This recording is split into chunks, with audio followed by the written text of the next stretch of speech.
right, shalom, Most High in Christ. Bless. Happy Sabbath to the 12 tribes of Israel. I'm Brother Raphael, to my right. Brother Benaniah. Today's topic on the Holy Sabbath New Moon is called, Behold, I will take the stick of Joseph in the hand of Ephraim.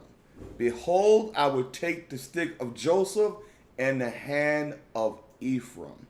You know what's beautiful about this truth, y'all, is to understand that the so-called blacks and the so-called Hispanics and Native Americans, according to our fathers, we are the 12 tribes of Israel. We are the people of the book. We are the children of the slaves. You know, one thing about y'all, we have to understand that it holds value to know who we are and how we have to conduct us. So we talked about it last night about, dealing with the new moon, like we're still in the new moon right now. And as we close out, it's showing you that, we have to recognize how important it is to know who we are in this day and time. Because right now, like I said before earlier today, in this heat that we're in today, 100 and some odd degrees, I think. I hope everybody is safe on this day, because I'm going to tell you, it's very hot out there. But the fact of the matter is, y'all, people need to understand that it holds value to know who we are and how our nation came to be. Some of y'all may be new. We just can't say we're Christ and lost no Christ. Let's be coupled together. Give me the book of Isaiah and chapter 8 and verse 20. Then give me the book of Joshua chapter 1 verse 8, brother. Shalom, happy Sabbath. Isaiah chapter 8 verse 20. Go ahead, the brother. law. To the law. So the whole Bible is the law. We use the 1611 King James Version Bible, one of the most accurate Bibles out here. That's the Bible we use. Please get your pens and pads and also take your notes, okay? But this is the whole book of the law. How do we prove that? Joshua chapter 1 verse 8, brother. Go ahead.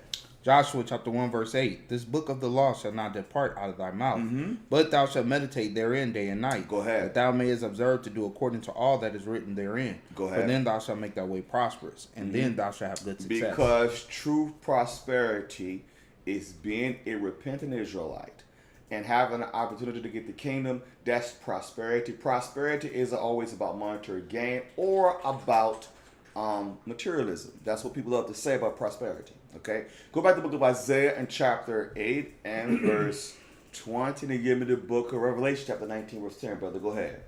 Isaiah chapter 8 verse 20. To the law, to the testimony. And the testimony. Let's find what that is according to the Bible. I want Revelation chapter 19 verse 10, because precept must be upon precept. Go ahead, read on, brother. Go ahead. Revelation chapter 19 verse 10. And I fell at his feet to worship him. Go ahead. And he said unto me, see thou do it not. Now the angel had to stop John. He said, see thou do it not, because that John bowed down to the angel, he would have been in the midst of idolatry. Go ahead, read on.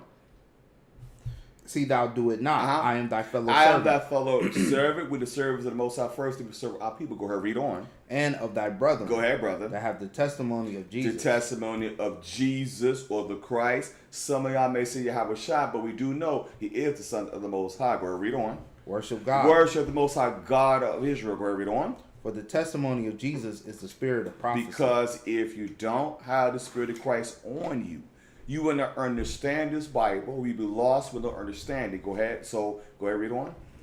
Okay, I'm sorry. Go to Proverbs chapter 6. You mean Isaiah? Isaiah chapter 8 verse 20. Then go to Proverbs chapter 6 and verse 23. Isaiah chapter 8 verse 20. To the law and to the testimony. Go ahead. If they speak not according to this word, it is because there is no light in them. Because if your spiritual leader or your pastor, then they call themselves, if they're not speaking precept upon precept as the Bible is written, it says there's no light in them. Proverbs chapter 6 and verse 23.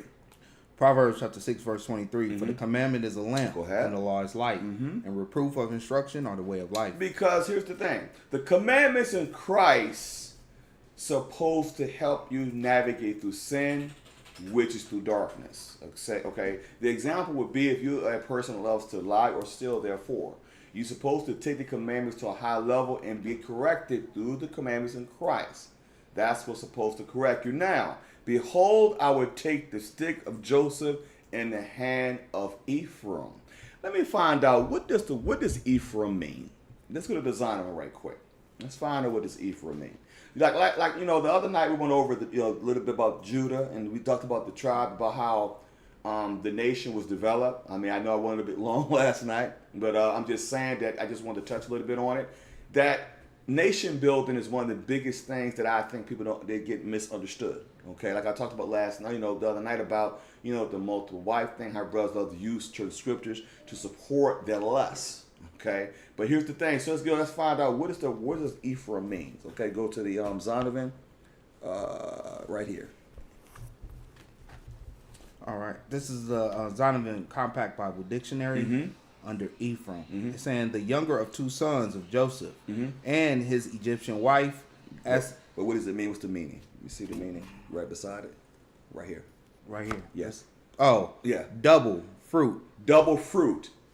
Double fruit. Remember when I told you when we went over we talked about the tribes, and I was explaining on how all the tribes have different names, but they meant something. Okay, it means Ephraim means double fruit. Okay, we can find out also when we read it more and more what it's talking about as well, and how the prophecy is able to come to pass with Ephraim. And one thing about y'all, the thing about we have to keep in mind that, like I was saying the other night, when you look at the names of the tribes, okay, look at it for what it is. It's dealing with prophecy, dealing with blessings and so forth, and that's what we have to pay attention to. So when we're dealing with the tribes of Israel, basically the 12 tribes, we recognize the prophecies, the geographics, and also we're dealing with also the curses and blessings. Okay, from there, give me the book of Luke, chapter 15. I want verse 11. Start with that first. St. Luke, chapter 15 and verse 11. Luke chapter 15, verse 11. And he said, a certain man had two sons. Go ahead. And the younger of them said to his father, Father, give me the portion of goods that falleth to me. And he divided unto them his living. So now, when you look at what he says here in Luke, it says, I'm going to go to verse 12. It says, and the younger of them said unto his father, Father, give me the portion of goods that falleth to me. And he divided unto them his living. Let's find out what that's talking about. Give me the book of Ecclesiasticus, chapter 17 and verse 11. Start with that first. Or Sirach in the Apocrypha, Ecclesiasticus, chapter 17, verse 11. Let's go with that. Ecclesiasticus chapter 17, verse 11. Besides this, he gave them knowledge and the law of life for inheritance. So he gave them knowledge and the law of life. Start at verse 9, and then work your way down for a minute. Verse 9. He gave them to glory in his marvelous acts forever, that they might declare his works with understanding. Verse 10. And the elect shall praise his holy name. In verse 11. So the elect shall praise his holy name. There's an election, all right? We said that the other night about the elect. If y'all don't know who the elect is, write this down. You go to the book of Isaiah, chapter 45, verse 4. Just put it down. That's a precept. That's how you know who the elect is talking about, all right? Go ahead, read on. Verse 11. Besides this, he gave them knowledge and the law of life for inheritance. So he gave them knowledge and the law. So when you go back to Luke chapter 15 and verse 12, you will see what it's talking about. So it says, what does it say in Luke 15 verse 12? And the younger of them said to his father, Father, give me the portion of goods that falleth to me. And he divided unto them his living. Okay, from there, go back to Ecclesiasticus, this time, chapter 24, verse 23. See, the portion of his living, for some of y'all who don't know, we did a class on the prodigal son, is dealing with what it's talking about is what is his heritage, okay? I want Ecclesiasticus, chapter 24, verse 23. All right, Ecclesiasticus, chapter 24, verse 23. Go ahead. All these things are the book of the covenant of the Most High God, even the law which Moses commanded for inheritance unto the congregation of Jacob. Because remember, the laws are given to us. The laws were given to us. How do we prove that? The book of Psalms, chapter 147, verse 19 and verse 20. So remember, when you look at what he said about one of the sons, the younger son says, I'm just going to read it while you get that. It says in Luke 15, verse 12, it says, and the younger of them said to his father, Father, give me the portion of goods that falleth to me. And he divided into them his living. To them his living. So let's go to the book of Psalms chapter 147, verse 19 and 20. Psalms chapter 147, verse 19. He showed his word unto Jacob. He showed his word to Jacob. By this time, y'all should know who Jacob is, the progenitor of the 12 tribes of Israel. Where are we on? His statutes and his judgments for unto Israel. Mm-hmm. Verse 20, he had not dealt so with any nation. Mm-hmm. And as for his judgments, they have not known them. So Praise ye the that Lord. is the portion that was given to us as a heritage. See, when you get the laws are supposed to help us be in order. It's supposed to help us understand how we navigate through how to carry ourselves as repentant Israelites. Also, like I said, like an example would be how the 5 parts of the law, which is really 4. You're dealing with the how to eat properly. Right now we're celebrating new moon, which is a ceremonial law. That's a law. Okay, you have the dietary laws. You have the civil and the moral laws. So those laws, they help. That's our heritage. That's the portion of goods that was given to that son. Because y'all didn't understand that. So like I said, we had a class about that, but I'm gonna keep going. So from there, go back to I want the book of St. Luke, chapter 15, verse 13 now. Because when you look at this in its entirety, you see how it plays out today. How our people right now are lost. We you ask 10 different people who are Israelites, who don't know who they are really. And you ask them, who are you? And you will probably get 10 different answers. Because let's just be honest, we've been so messed up for so long. We think we other nations, we think we this, we think we that, because we're not taught properly. And like I said earlier, you got to be very careful. This is dealing with the parents.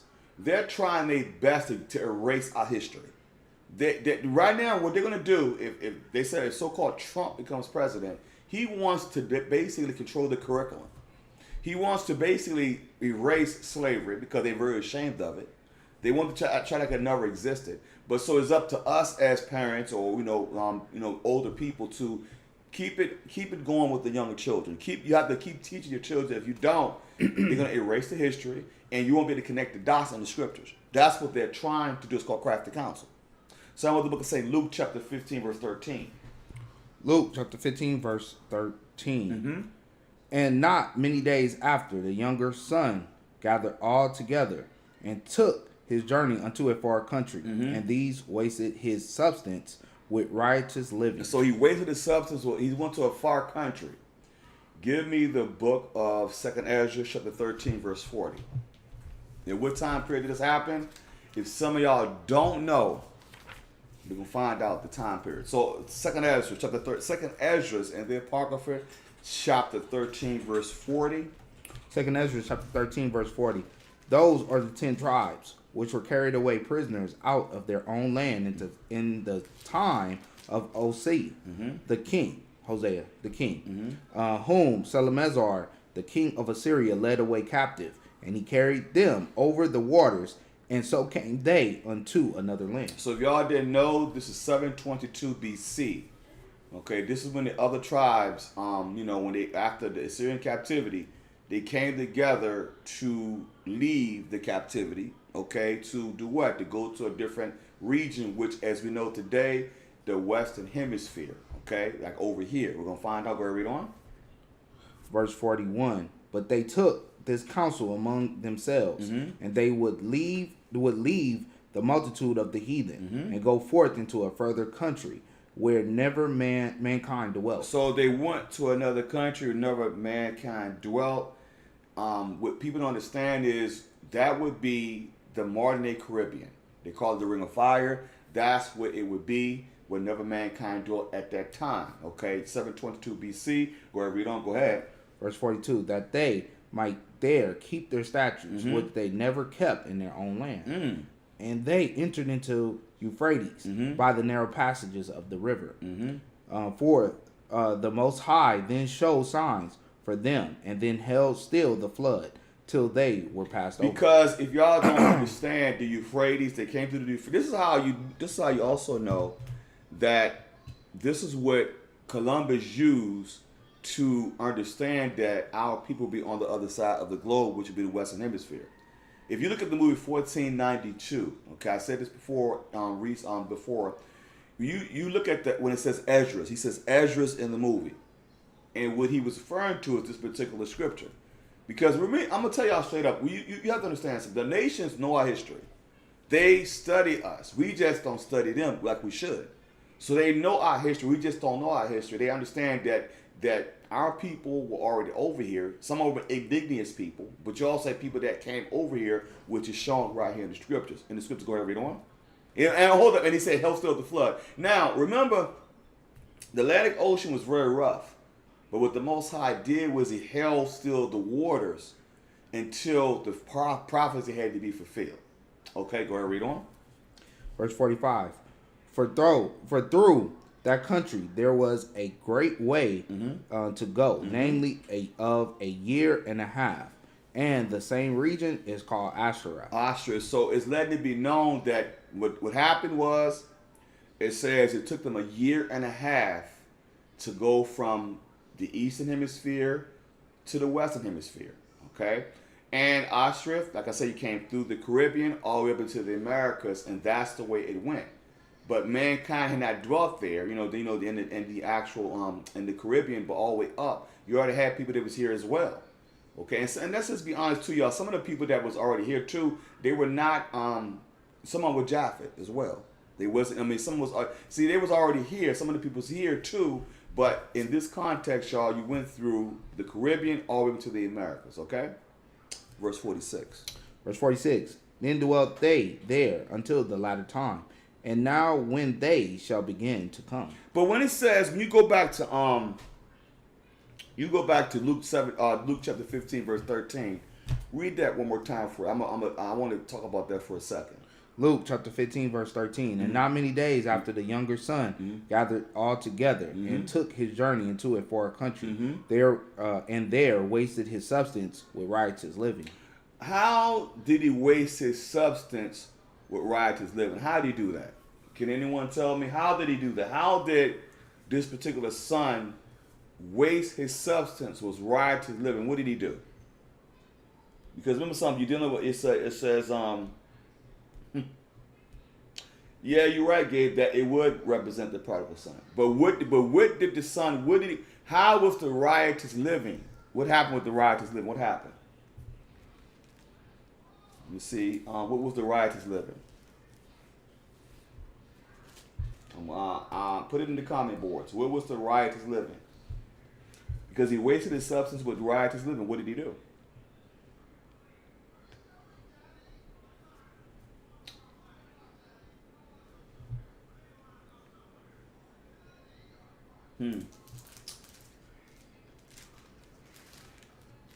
I'm just waiting. So what did the younger son do? What was the riotous living? What was it? Put it in the comment boards.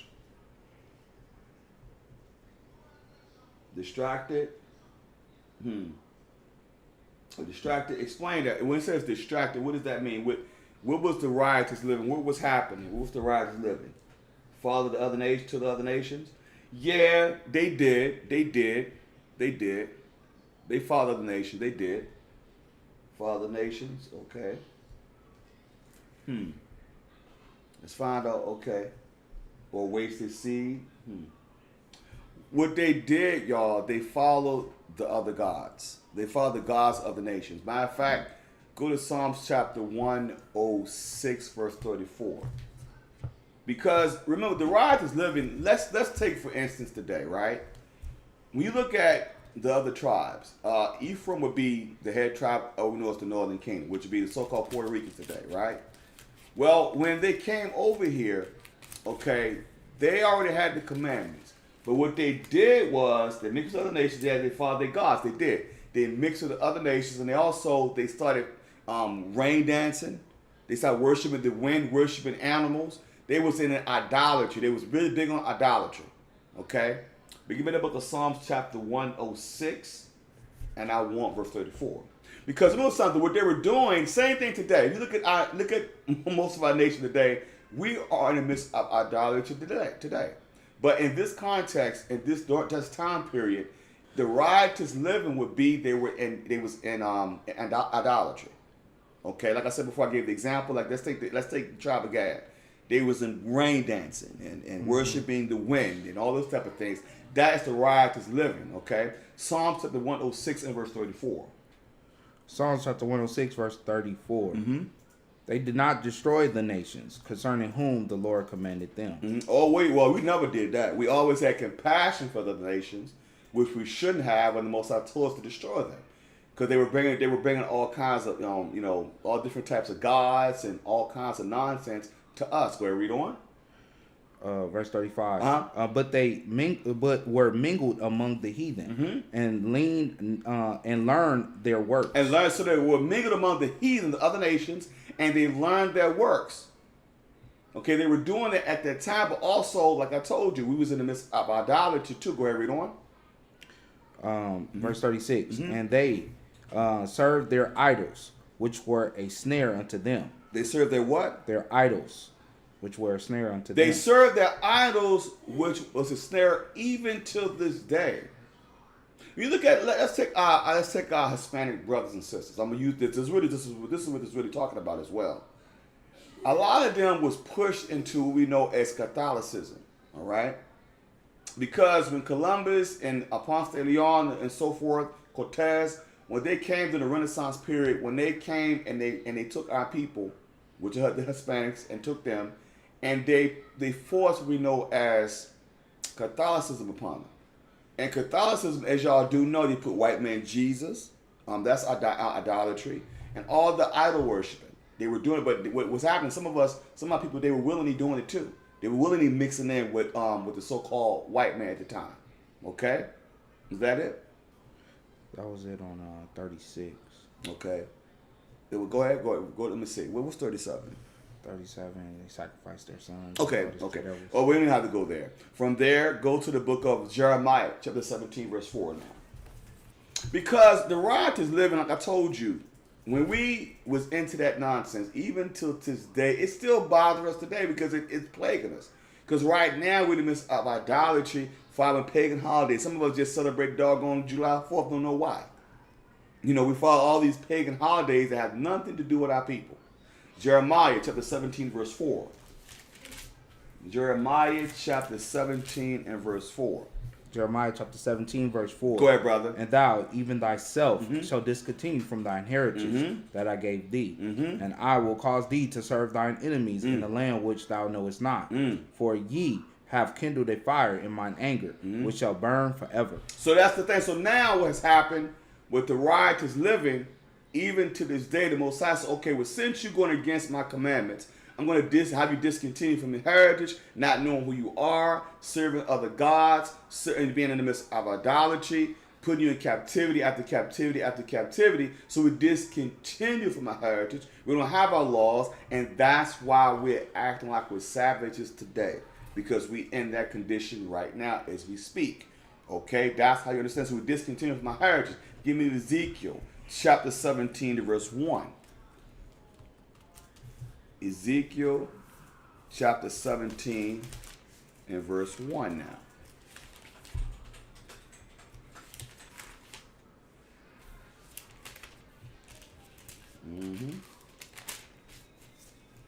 Ezekiel chapter 17 verse 1. And the word of the Lord came unto me, saying, Son of man, put forth a riddle and speak a parable unto the house of Israel. So now he's putting forth a riddle and a parable, which is an illustrated saying, a deep dark saying. Go ahead, read on.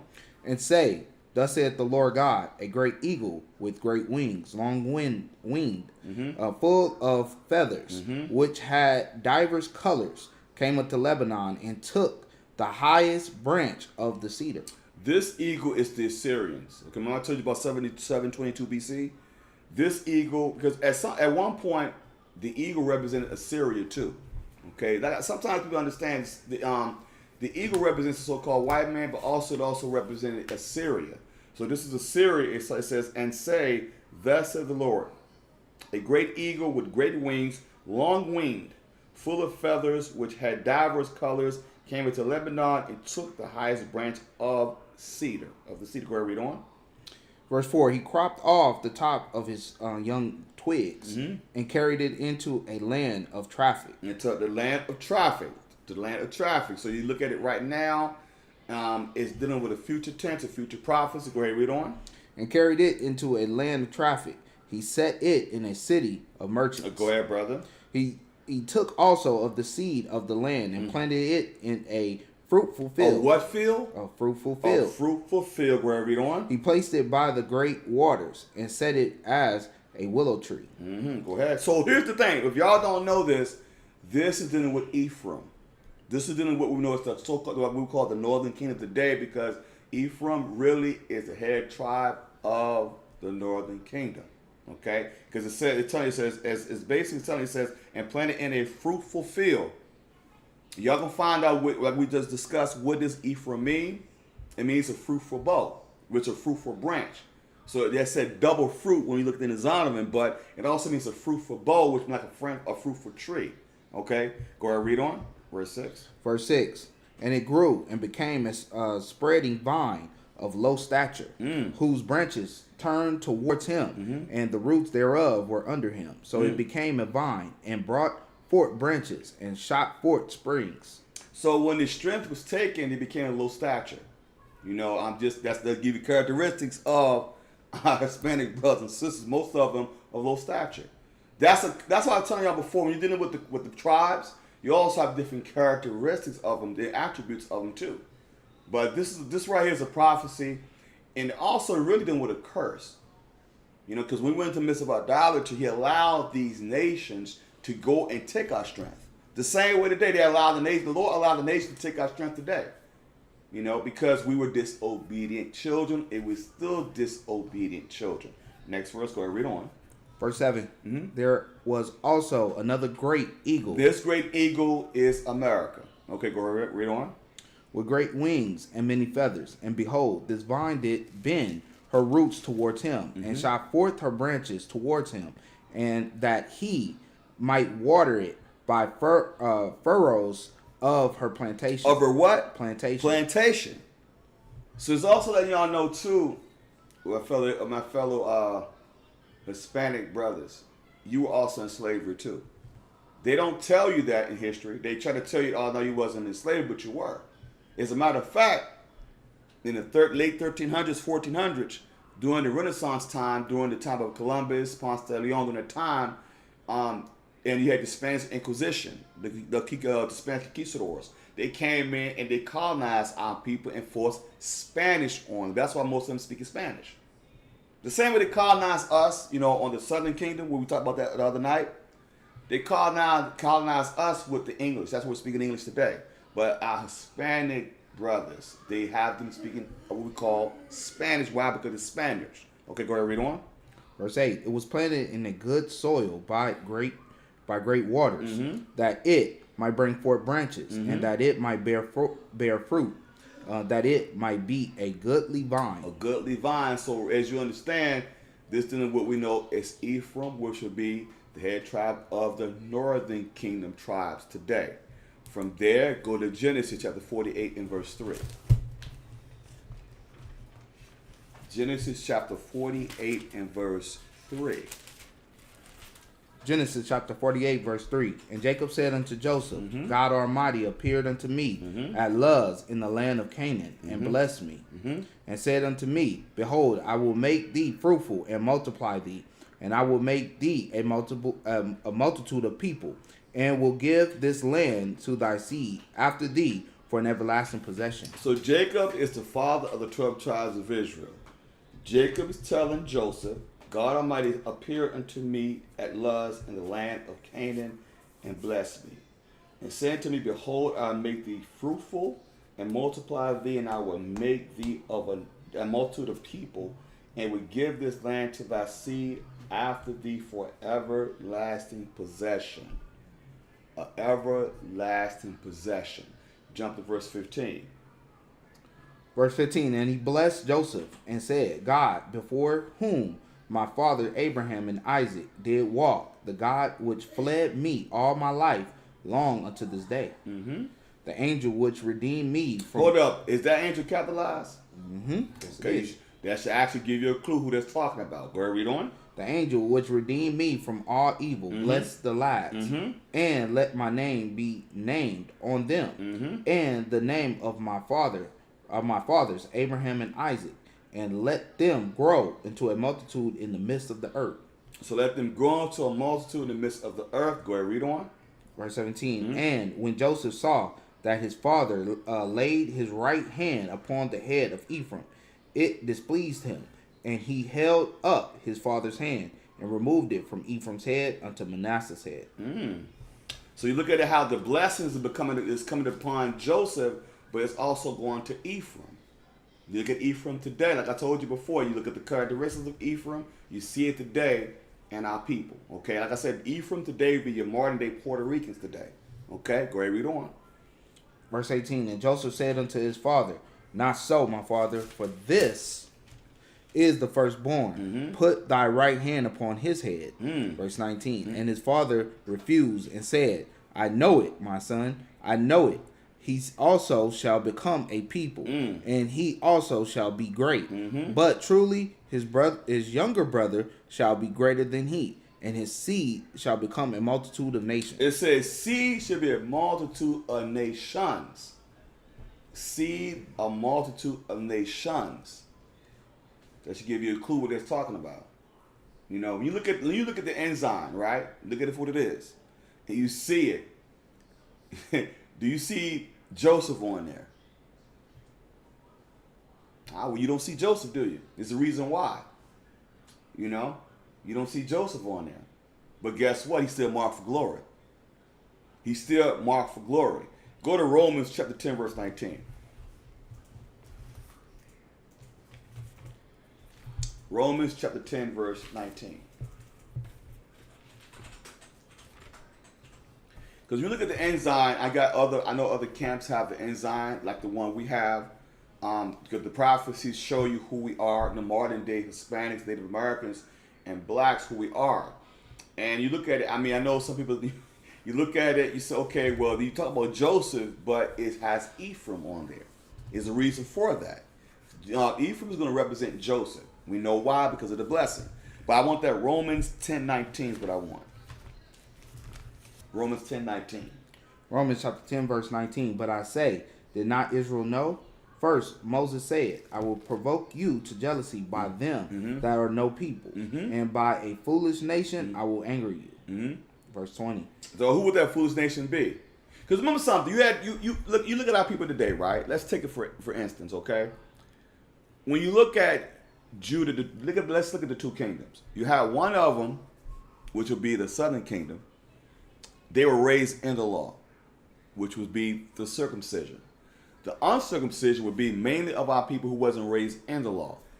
But they would be considered a foolish nation. Why? Because it wasn't in the law, uncircumcision. So now you look at it on a spiritual level today. Look at our people today. Okay? Read it again, Romans 10:19. Romans chapter 10, verse 19. But I say, did not Israel know? First Moses said, I will provoke you to jealousy by them that are no people, and by a foolish nation I will anger you. A foolish nation I will anger thee.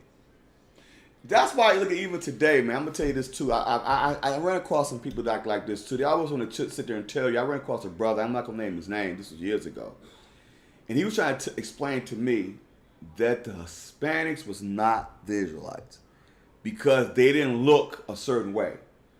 And I said, wait a minute. I said, well, okay, brother. So let's get this straight.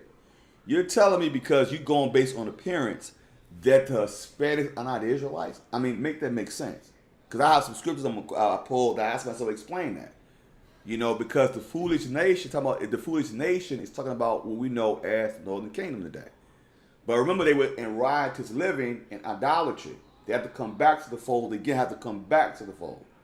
But what he didn't understand, I said, brother, you cannot judge based on appearance, because he tried to say, well, all the Israelites was what we call Negroes. I hate to say that, it was the term, a byword. And I said, well, what are you getting at with that? I said, how can you prove that point that the Hispanics are not Israelites? He just kept going on appearance. And I kept saying, well, they don't fit the curses that we've been through. I said, based on what? I said, we're basically oppressed together. You know what I'm saying? So he couldn't explain that. I said, well, I don't know where you get that from, but it doesn't make any sense to me. Okay? But go to Ecclesiasticus in the Apocrypha, chapter 47, verse 21. Because you know something, at one point, is y'all, some of y'all more seasoned should know, the kingdom was split. Okay, you had during the time. Well, it happened during the time of Moses. It happened in Moses' time after he died, because of the promise that the Lord would not take the kingdom from him. He left him with Judah. You had the southern kingdom was Judah, which was the Judah, Benjamin, Levi. Then you have what we call Israel, They call it Israel, sometimes called it Ephraim. Okay, that's the kingdom was split. But I want the book of Ecclesiasticus, chapter 47, verse 21. Ecclesiasticus chapter 47, verse 21. So the kingdom was divided, and out of Ephraim ruled a rebellious kingdom. So now out of Ephraim ruled a rebellious kingdom. A rebellious kingdom. That kingdom was split. Because remember something, we went off into madness. Some people went into, like I said, into idolatry. They were rebellious. They didn't want to. And it's the same way today. Our people today is the same exact. That's how you know we are the people, because we're the same way today. It said, what does the Bible say? Go ahead, read on. Verse 22. But the Lord will never leave off his mercy. Neither shall any of his works perish. Neither will he abolish the prosperity of the elect, of his elect, and the seed of him that loveth him. He will not take away. Wherefore he gave a remnant unto Jacob, and out of him a root unto David. So keep in mind, even though the kingdom was split, he did not get away. He did not do away with our other brothers and sisters who was in madness, who was in idolatry. He said, have mercy upon his elect. Same way, that's why we had to gather ourselves together, O nation of desire, to go to our people. That's why we have the enzyme. We're going to prove a point. That's why we have the enzyme. That's why when people say they don't believe in the chart, you must not believe in the prophecy in Ezekiel. Because we're commanded to go out to our people and show them who they are according to the scriptures. And we use the enzyme to show you who they are today.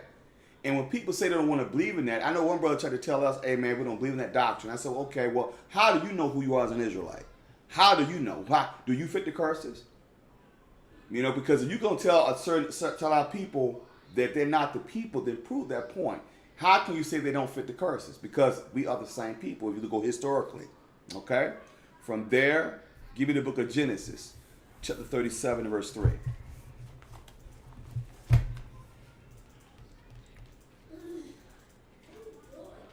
Genesis, what? Genesis chapter 37, verse 3. Now Israel loved Israel loved Joseph more than all his children, because he was the son of his old age, and he made him a coat of many colors. A coat of many colors. Keep that in mind. Go ahead, read on. Verse 4. And when his brethren saw that their father loved him more than all his brethren, they hated him, and could not speak peaceably unto him. Go ahead. And Joseph dreamed a dream, and he told it his brethren, and they hated him yet the more. Well, this also shows y'all too, dealing with dreams. Dreams can go either way. Okay, this dream that Joseph had was something that was a future prophecy that the brothers did not like. Okay, they hated him because it explained something that they did not like. Go ahead, read on. Go ahead, read. Verse 6. And he said unto them, Hear, I pray you, this dream which I have dreamed. For behold, we were binding sheaves in the field, and lo, my sheaf arose, and also stood upright. And behold, your sheaves stood round about, and made obstinance to my sheaf. Okay, go ahead. And his brethren said unto him, Shalt thou indeed reign over us, or shalt thou indeed have dominion over us? And they hated him yet the more for his dreams. You know what's it's like today. You see how the brothers, because he had the dream, the prophecy that favored him, and he told to his brothers, see how they were like, well, you gonna rule over us? That happens even in Israel today. You know, no one wants to take orders from their brethren. I'm just gonna be honest with you. I hate to say that's how we construct it. But even back then, they were like, wait a minute, you know, you're gonna reign over us? Now they're starting to get envy. Now they're starting to get hatred upon it, because they say, wait a minute, you are not gonna rule over us. That's their mindset. Go ahead, read on. And for his words, verse 9. Go ahead. And he dreamed yet another dream, and told it his brethren, and said, Behold, I have dreamed a dream more. And behold, the sun and the moon and the 11 stars made obstinance to me. The 11 stars represent what? What's the 11 stars represent? If y'all mean, it represents Israel. The stars. We are the stars. Go ahead, read on. Verse 10. Go ahead. And he told it to his father and to his brethren. And his father rebuked him and said unto him, What is this dream that thou hast dreamed? Shall I and thy mother and thy brethren indeed come to bow down ourselves to thee, to the earth? And his brethren envied him. But his father observed the same. You see the difference? His brothers, they envied him, but the father observed the same. Why? Because the father understood prophecy. He said, you know what? I'm going to observe the same, because even though it seems kind of awkward, I'm going to observe the same. Go ahead, read on. Verse 12. And his brethren went to feed their father's flock in Shechem. And Israel said unto Joseph, Do not thy brethren feed the flock of Shechem. Come, and I will send thee unto them. And he said to him, Here am I. And he said unto him, Go, I pray thee, see whether it be well with thy brethren, and well with the flocks, and bring me word again. So he sent him out of the vow of Hebron, and he came to Shechem. Go ahead, brother, go ahead. And a certain man found him, and behold, he was wandering in the field. And the man asked him, saying, What seekest thou? And he said, I seek my brethren. Tell me, I pray thee, where they feed their flocks. And the man said, They are departed hence, for I heard them say, Let us go to Dothan. And Joseph went after his brethren, and found them in Dothan. And when they saw him afar off, even before he came near unto them, he conspired against him to slay him. You not know that happens even today? In this situation, y'all, these brothers didn't lack the position that, because he was giving them a prophecy, he was giving them a dream about, how he was going to be able to elevate. But they didn't like that. So they were like, we're going to find out how we're going to, they're going to they want to kill their own brother, because they don't want to accept the fact, during the dream that he was going to be elevated. And it's the same way today. It's funny how people do that even today in Israel. Some people are going to have envy and have hatred towards their brother that's being elevated. And I just said to say it's a shame that and even back during this time, we're always doing that. Even today. Go ahead, read on. Go ahead. Verse 19. And they said one to another, Behold, this dreamer cometh. Verse 20. Come now, therefore, and let us slay him, and cast him into some pit. And we will say, Some evil beast had devoured him, and we shall see what will become of his dreams. Go ahead. And Reuben heard it, and he delivered him out of their hands, and said, Let us not kill him. And Reuben said unto them, sorry. You okay? And Reuben heard it, and he delivered him out of the hands, and said, Let us not kill him. And Reuben said unto them, Shed no blood, but cast him into this pit that is in the wilderness, and laid no hand upon him, that he might rid him out of their hands, to deliver him to his father again. And it came to pass, when Joseph was come unto his brethren, that they stripped Joseph out of his coat, and his coat of many colors that was on him. Verse 24. And they took him and cast him into a pit, and the pit was empty.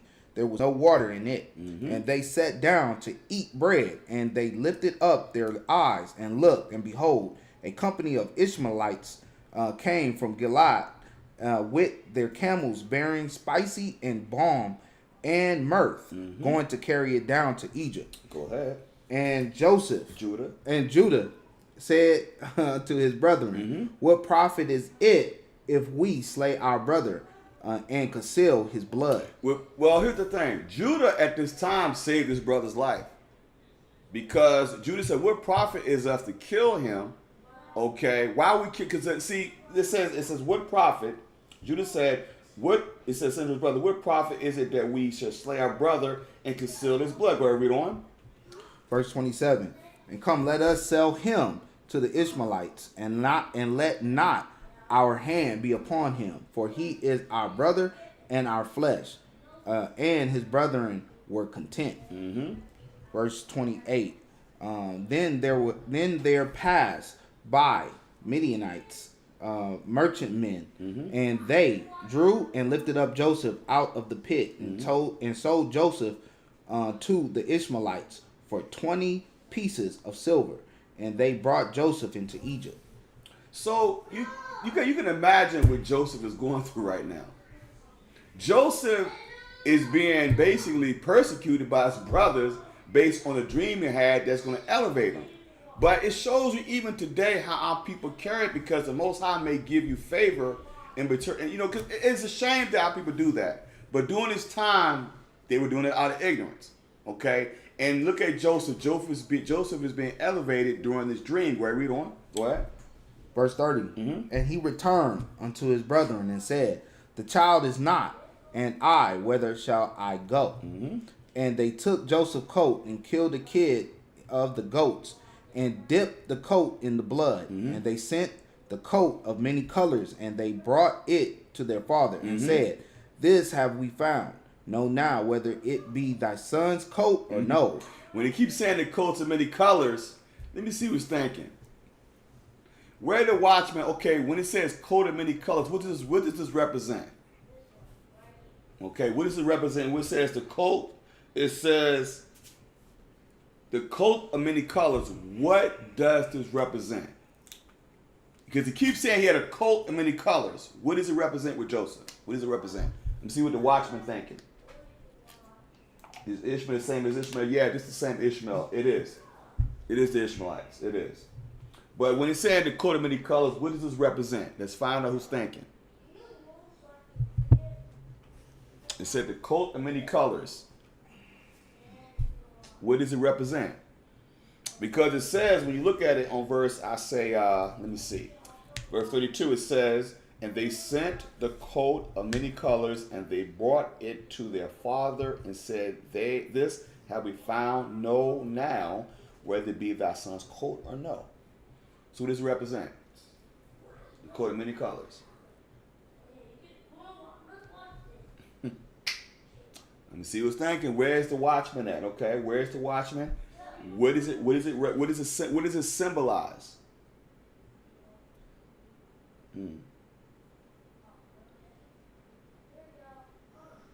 Thank you, Kedar. You have it. It really symbolizes they be in different colors. The actual attributes of those actual tribes. Once we go into it in a second, go to verse. Go. Okay, keep reading. We're gonna get to that. Go to verse 33. Verse 33. And he knew it and said, it is my son's coat. An evil beast had devoured him. Joseph is without doubt rent in pieces. And Jacob rent his clothes and put sackcloth upon his loins and murmured and mourned for his son many days.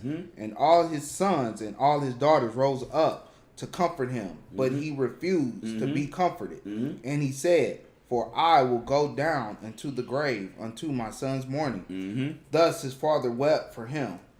And the Midianites sold him into Egypt to Potiphar.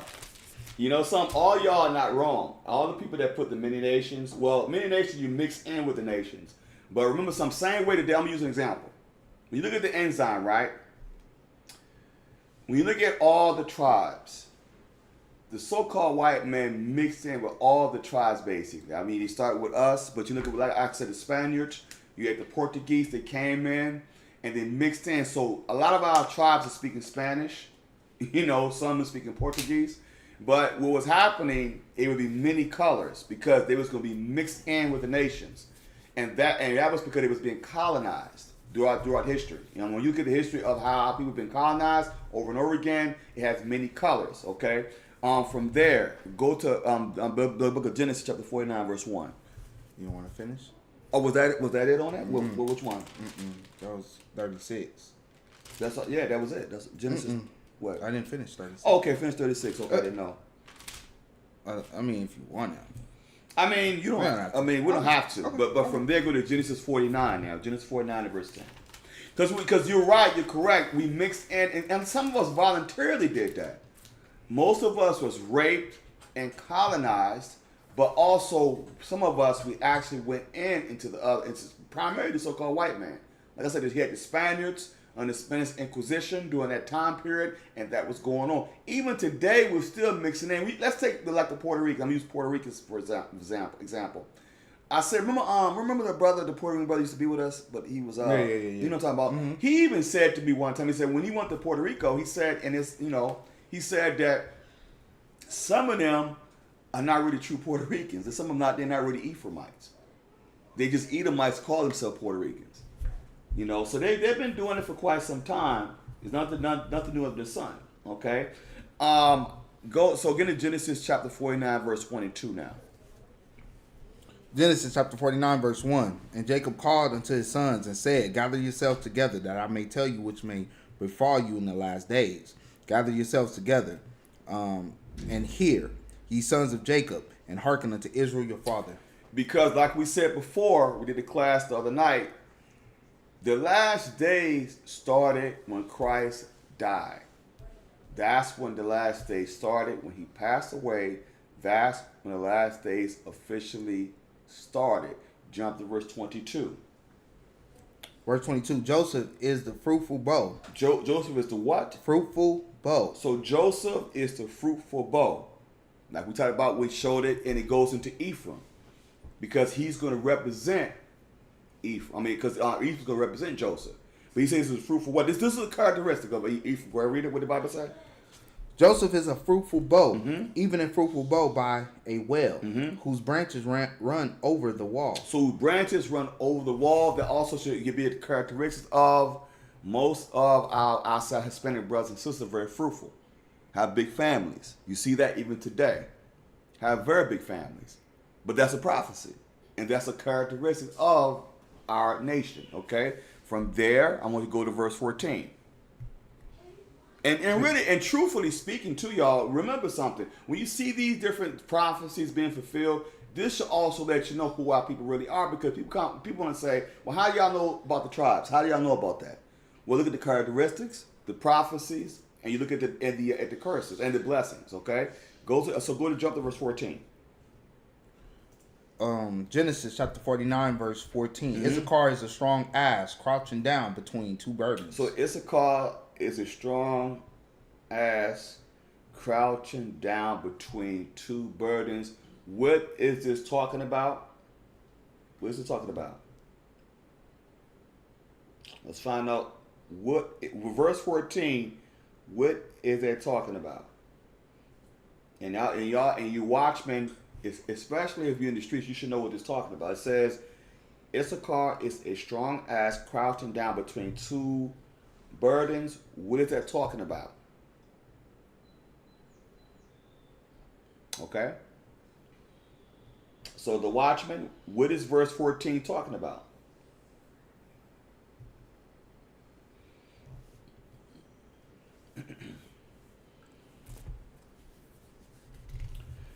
In Genesis 49:14, it says Issachar is a strong ass, all crouching down between two burdens. What is that talking about? What are the two burdens is it talking about? Gabe got it. Okay, I know you better get it, Gabe. yeah, you got it. Yes, it's between North and South America. You're correct. I'm about to say, Gabe, hey, listen, this is your tribe. You better make sure you get that. I was waiting to see what you were going to say, but you got it. It says between North and South America. Go to verse 15. Verse 15, and he saw that rest was good. When it says he saw that rest was good, what does that mean? Gabe, what does that mean, Gabe? I'm on you, Gabe. What does that mean? He saw that rest was good. What that mean, Gabe? This is your tribe. Taking hard jobs. He saw that rest was good. The donkeys. When he saw the rest was good, what does that mean, y'all? Jeez. Come on there, Gabe. I'm coming on you, Gabe. What does it mean when it say he saw the rest was good? That's your tribe, man. Let's find out what that means. What does that mean when it say he saw the rest was good, right? 20 pieces of silver. Thank you. There you go, Gabe. I was getting rid of the word, Gabe. I was getting rid of the word. Siestas. Yeah, they took siestas. You know, they took what we call little naps. Okay, took that during the day. So it says, and he saw that rest was good. Okay, go ahead and read on. You got it, Gabe. Okay, I was worried about you, bro. So let me see what Gabe know on that. Go ahead, read on. And the land that was pleasant. It bowed his shoulder to bear, and became a servant unto tribute. Because all it means is to serve the tribute. That's what it means. It's called work for hire. Because when you think about our most of our Hispanic brothers and sisters, they normally take jobs that nobody else would take. Like they take like I said, like let's take the day. The day 110 degrees outside. Some of our Hispanic brothers will be up on be roofing today. I'm just telling you, I've seen it. I've seen them, you know, they be hot as I don't know what. But they be out there, they be doing the work. You know, and I'm just saying that's a characteristic. That's how you know that is our people. They be like, I'm talking about, man, be hot. Like right now today, what, 109 degrees out there today? They be roofing today. So that's showing you that's another characteristic of our people. From there, go to verse 19. Verse 19, Gad, a troop shall overcome him, but he shall overcome the last. Remember Gad last night when we went over Gad and it said the troop shall overcome? That was his name. But it was a future tense. It was a future prophecy. When the troop overcame Gad, this is what happened. Give me Psalms chapter 55, verse 21. And y'all should be familiar with this, okay? Because the troop overcame, the cavalry overcame what we know as the northern, well, I would say the Native Americans, okay, pretty much. But this is what happened. Psalms chapter 55, I think of verse 20 and 21, I think. I'm just off the top of the head. Yeah, Kadar, yeah, man, I'm telling you, man, it's amazing. When I look at Issachar, I be like, man, the scriptures is actually true about our people. They're some hard workers, man. I gotta take my hat off to them to be in some heat like that and be able to maintain like that. Hey, man, it's tough. Okay. What you looking for? What you looking for? I want Isaiah 55. Psalms 55. Excuse me, 55 verse 20 and 21. I'm dealing with Gad. You straight? I'm reading it. I'm trying to get, what you're saying, and I'm like, okay, let's see. Psalm chapter 55, verse 20. He had put forth his hands against such as be at peace with him. Right. So when you look at when the so-called white man came to the Americas, he came as peaceable to Gad. He came as peaceable to Gad.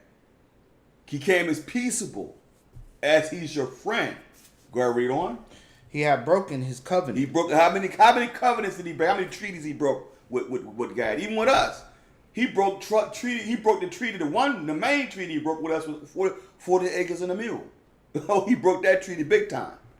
But he broke many treaties with the tribe of Gad. Go ahead. Verse 21. The words of his mouth were smoother than butter. The words were smoother than butter. Smoother than butter. Smoother. He spoke peaceable words. Go ahead, read on. But war was in his heart. His words were softer than oil, yet were they drawn swords. So that's what happened. So when the troop overcame Gad, you had the cavalry, you had Custer, all of them came in, and what they did was they gave him smallpox and so forth. So the troop overcame him. The troop overcame Gad. Okay? The characteristics. Go to the book of 2 Ezra. Chapter 14, verse 11. Getting back to the tribes again.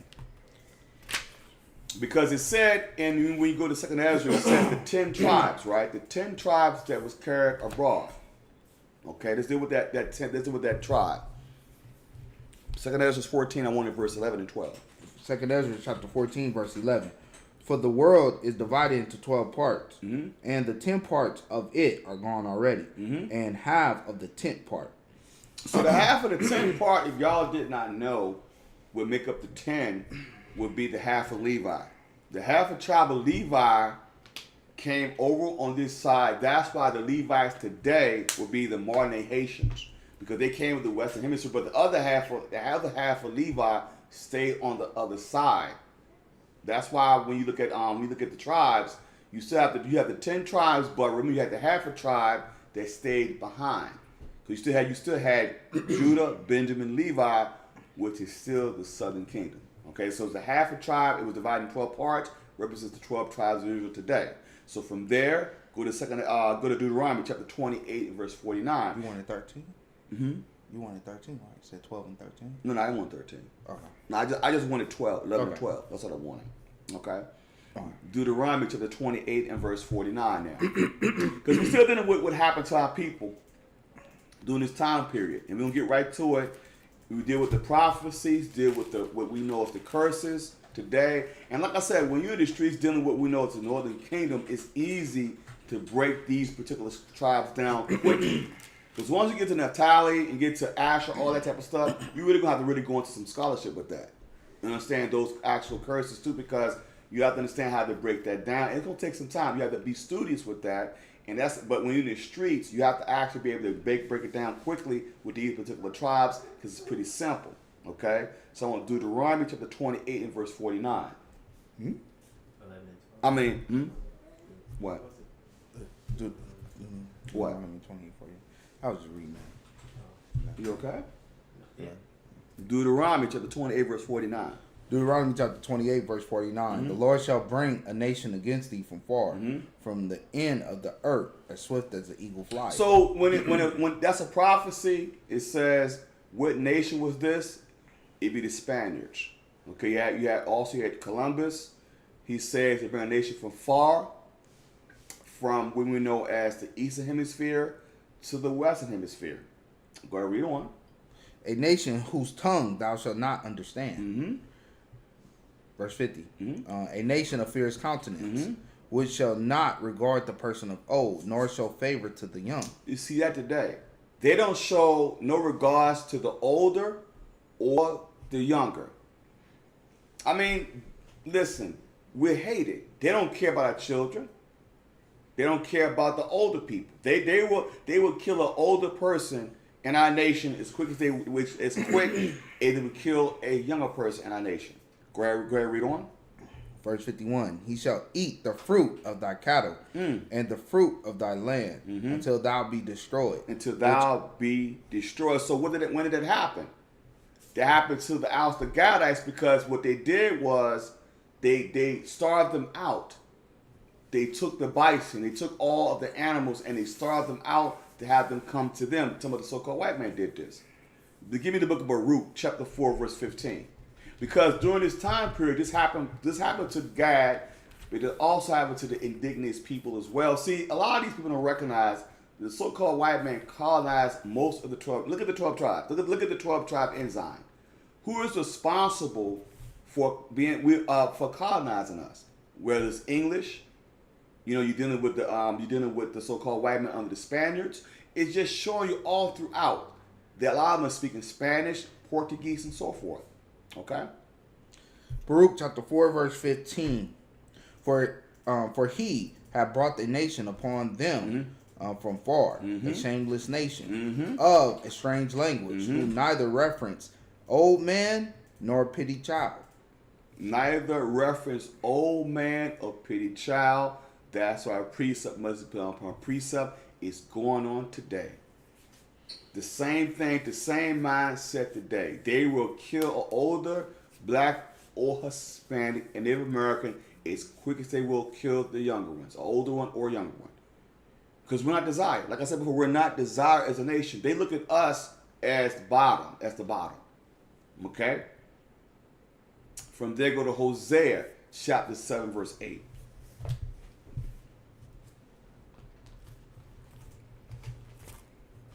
Hosea chapter 7, verse 8.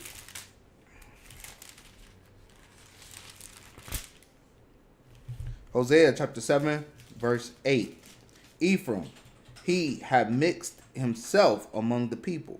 Ephraim is a cake not turned. Well, when it says Ephraim, he has mixed himself among the people. Ephraim is a cake not turned. What does that mean? Ephraim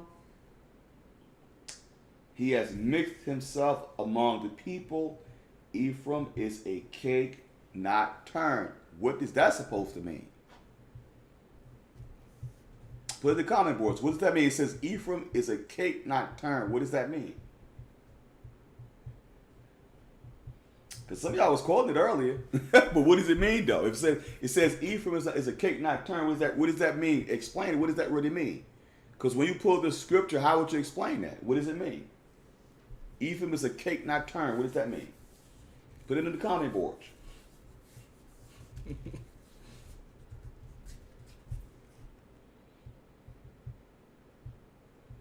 Because if you're explaining this, you got to give him a visual. I mean, what does it mean? It says Ephraim, he had mixed himself among the people.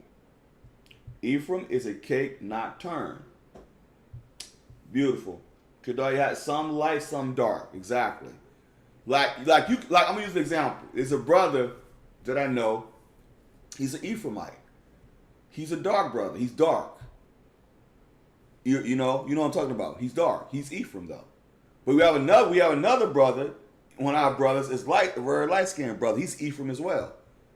So it's showing you he's a cake not turned. The dark is dark, to the light is light. Okay, like let's take somebody like Roberto Clemente. He's a Puerto Rican, but he was a dark Puerto Rican brother. So it's a cake not turned. Okay, light, yeah, different shades, but yeah, because other nations they mix with us exactly. Light on top, dark on the bottom, exactly. It's all you're not wrong. You're not wrong. Go to verse 9.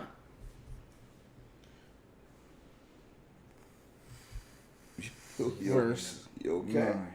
7 and 9. Yes. Hosea chapter 7 verse 9. Strangers have devoured his strength, and he knoweth it not. Yea, gray hairs are here and there upon him, yet he knoweth not. That's why they also a little stature, because strangers have devoured his strength. Let me tell you something. Y'all know Joshua was an Ephraimite. Joshua was mighty. You think Joshua was this little peon? Joshua was going to try to fight Christ. Do people know that? So when we were from Joshua was a mighty Ephraimite. And now look at us now. He devoured our strength. So now we're not even in our full strength because we got devoured because we mixed in with the nations. That's why the scripture says, when you go to Isaiah 14, it says he weakened the nations. Because once he mixed his seed upon us, it caused confusion. That's why we have confusion of faces. Because when they mixed in, it caused more of a problem. That's why you have the Woody Lynch syndrome of the light skin, dark skin thing, because the man mixed his seed upon our people and caused confusion. That's why. Give me Deuteronomy chapter 28 and verse 19 now. Because remember something, when the so-called white man mixed in with our people, even during slavery, when you raped our people, that's why you have some light skin and some dark skin during that time. Okay, what ended up happening, it caused confusion. That's why you have the Willie Lynch situation. Okay, even in other nations, they have the same problem we have. I told you, I gave you the example of, I know one time I was working with this lady, she was a doggone, she was a Cambodian. She was dark, she was dark. And she said to me, I'm telling you how crazy it is. She said she wished she was light-skinned like her sister. And I said, wow, y'all go through that too? So this man mixed his seed into them and caused confusion with them as well. Sad. But Ephraim, our people mixed in, and they did it. Some of them did it voluntarily too, but most of it was colonization, and it was basically rape. They raped them. Okay, and that's why I had different languages, Spanish, different types of spell. Like the Dominicans have different Spanish. You got different, different tribes that speak different languages. But it's because this man colonized. Look at the enzyme. He's all up in the enzyme with us. Colonization. All of it. We look at the enzyme. Look at it real clearly. Who is behind all the colonization with our people in the lands as well? Okay. Let's take the British West Indies. The British dealt with Benjamin. The British West Indies. The so-called white man. Britain, Great Britain, yeah. Dominican Republic. Levi. Simeon. And you just keep on going all down. Asher. all the tribes. Who is behind all the colonization? It's a prophecy. Okay? Go to Deuteronomy chapter 28, verse 19. Deuteronomy chapter 28, verse 19. Cursed shall thou be when thou comest in, and cursed shall thou be when thou goest out. When it says, cursed shall thou be when thou comest in, it's you're born. Here's the thing. It's a curse to be born thinking you are, let's say, a so-called Mexican or so-called black man, whatever, a byword. It is a curse to be born to think that's what you are without knowing your biblical nationality. Okay? But it's also a curse to die and not knowing that you was an Israelite. That's happening to our people right now. A lot of people believe that they are Hispanic. A lot of our people believe that they are black or Negro, whatever you call yourself. But it was because it's a curse. We discontinue from our heritage, therefore we lost in the sauce, not knowing who we are. So we curse when we're born, not knowing who we are, and we curse when we die, not knowing who we are. From there, Jeremiah chapter 12, verse 9 now.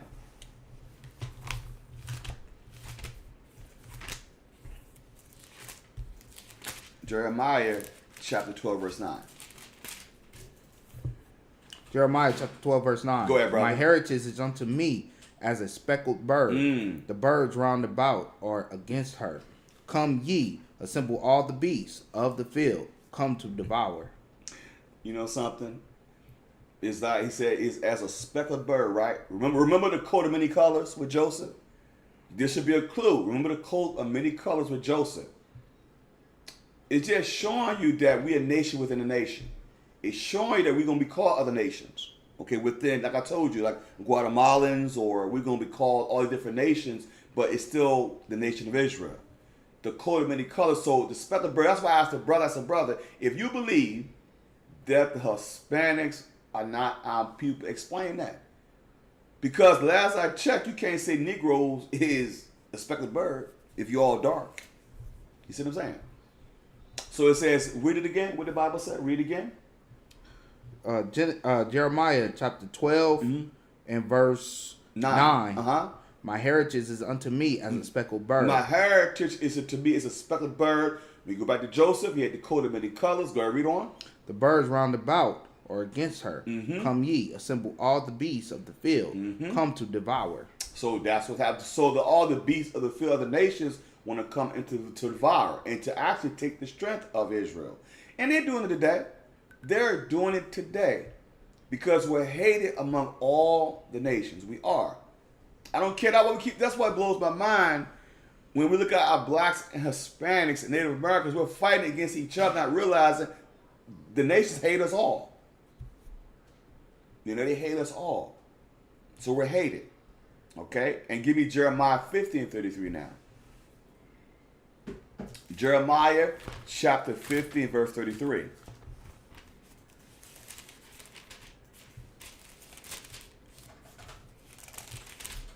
Jeremiah chapter 50 and verse 33. Go ahead, brother. Thus saith the Lord of hosts, the children of Israel and the children of Judah were oppressed together, and all that took them captives held them fast. They refused to let them go. Can you explain? I'm putting the comment boards. Can someone explain to me what is this talking about? What is Jeremiah 50 and 33 talking about? Because it's saying they should be. What is it talk? What is it? Give me some understanding. What does Jeremiah 50 and 33 talking about? Let's find who's thinking. Put in the comment boards.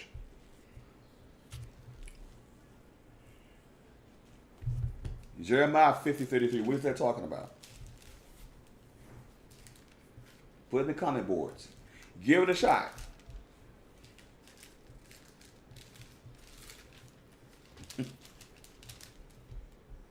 Jeremiah 50, 33. Thus saith the Lord of hosts, the children of Israel and the children of Judah were oppressed together, and all that took them captives held them fast. They refused to let them go. What is that? What is this verse talking about? Jeremiah 50 and 33. Let's find out who's thinking. Put in the comment boards, what is this talking about? Let's see who can answer it. Okay, for time's sake, what it's saying is, okay, it says, thus saith the Lord of hosts, the children of Israel, this represents what we know as the northern kingdom, northern kingdom, which would be the Hispanics, right?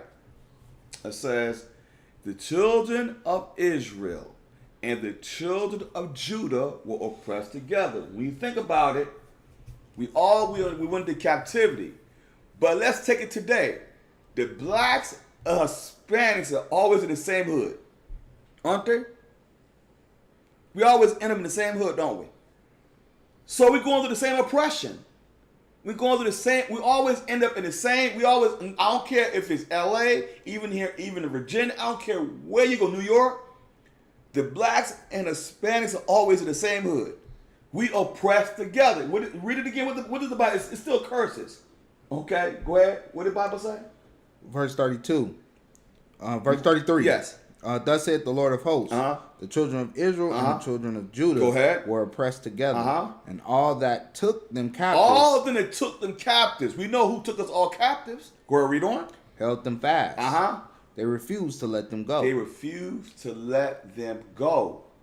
We still in captivity. You know, we're still not ruling nothing, but we're oppressed together. That's why it blows my mind. We keep thinking we're fighting against each other. Why are we fighting against each other? We're really being oppressed. We're oppressed by the same man. Just so happens that most of the Hispanics are speaking Spanish because the Spaniards came in and oppressed them. On our end, you got the English. But we oppressed together. We still under the same oppression. The same man's oppressing us today, oppressing us even as we speak. Okay? Even as we speak. Go to Deuteronomy chapter 28, verse 16, since I said that. Since I said that, go to Deuteronomy chapter 28, verse 16. Just to make a statement about every, metropolitan city, I said. Deuteronomy chapter 28, verse 16. And those are the curses. We all fit the curses. It's just that people don't understand it because they don't understand it spiritually what it's talking about. Deuteronomy chapter 28, verse 16. Deuteronomy chapter 28, verse 16. Cursed shall thou be in the city, and cursed shall thou be in the field. Like I just told you, we both curse in the city. And keep in mind, the Hispanics are still in the fields right now doing guavas and picking all. Where you think they're getting our people from to go into these fields right now? To pick the guavas, pick all the crops. Even they may call them illegal immigrants, but they still doing the work though. You see what I'm saying? So they curse because they're picking these things and not getting the benefits of it. The oppressor getting the benefits. The same way in slavery, when we were picking, going to picking tobacco, picking all these different crops, but we weren't seeing anything. We weren't seeing any return on it. Even in sharecropping, we weren't seeing a return in that. Because even though you were sharecropping, you still was always in debt. So you was cursed in the field there too. You never could get over the hump with this man. He always kept you in debt. So that's a curse. To go out there picking a day like today, picking some doggone cotton or picking tobacco and not seeing no return on that. And you curse in the city. How? Because guess what? Most of our people live in the hoods. If gang-infested neighborhoods, that's a curse in the city. Go from there to Jeremiah, chapter 7, verse 34. Jeremiah, chapter 7, verse 34.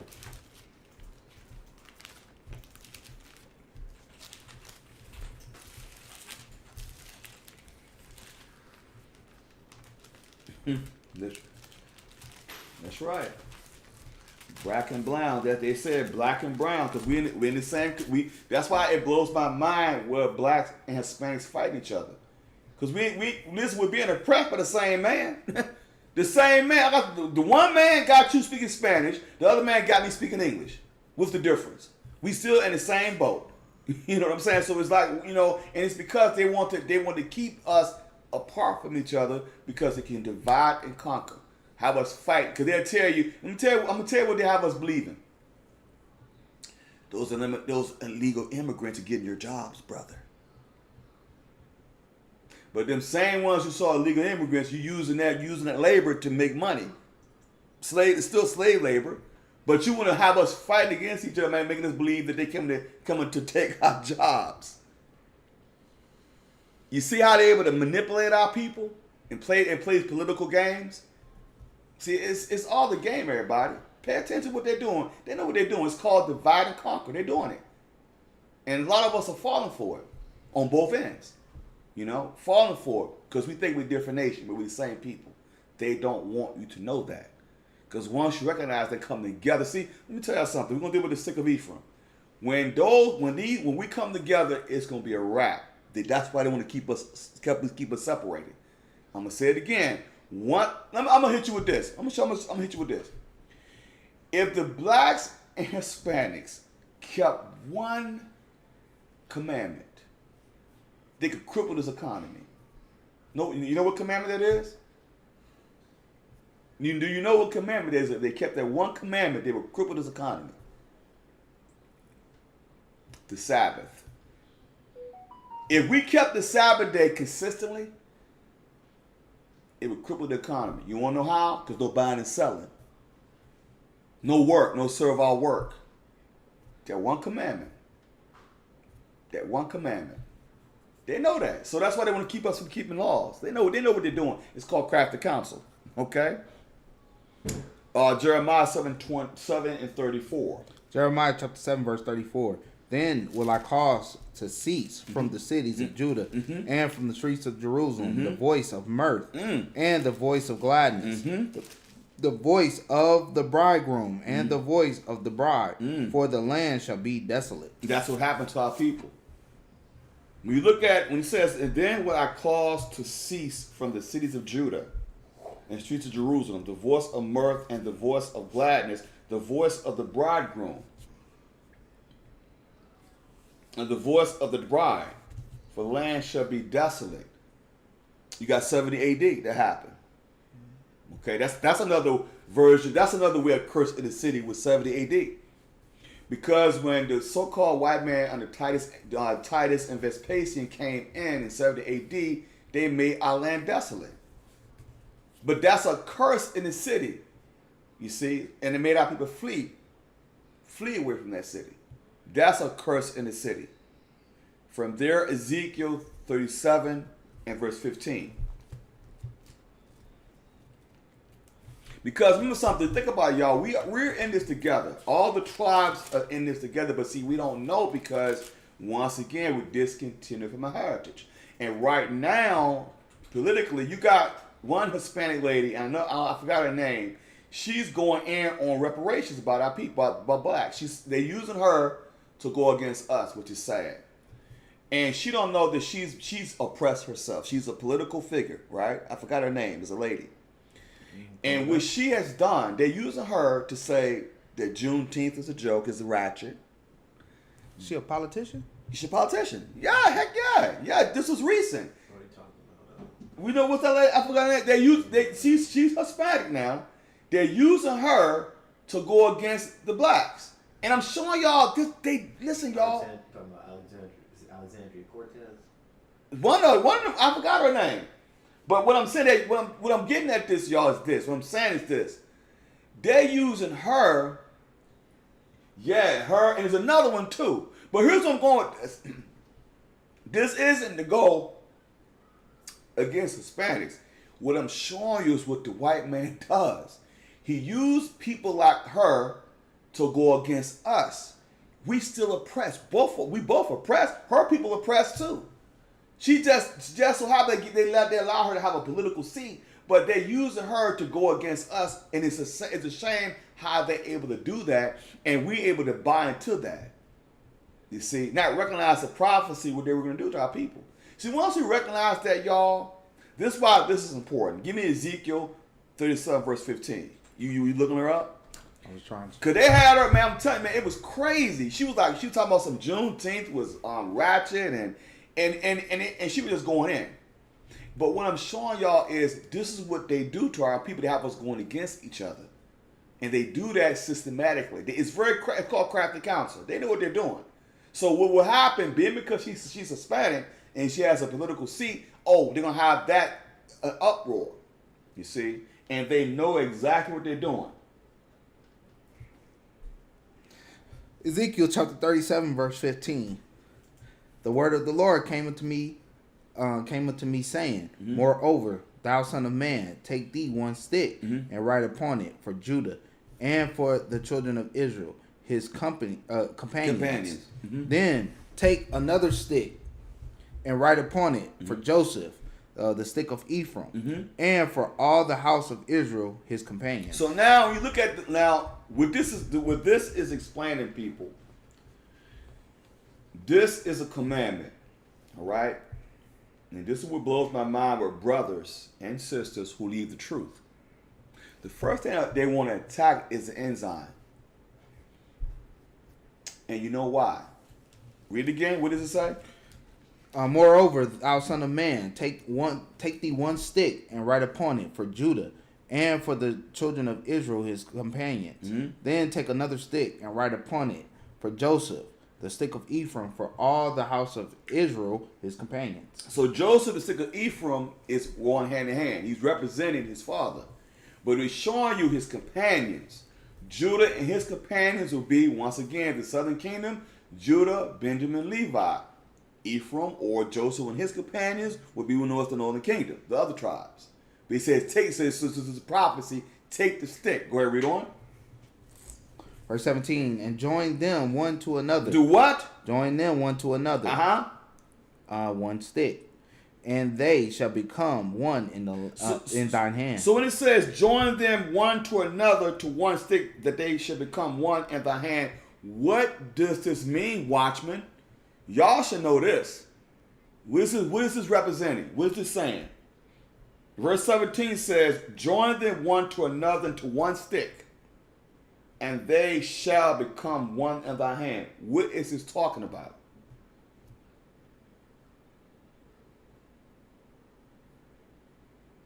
I'm looking for the watchman. What is it saying? Verse 17.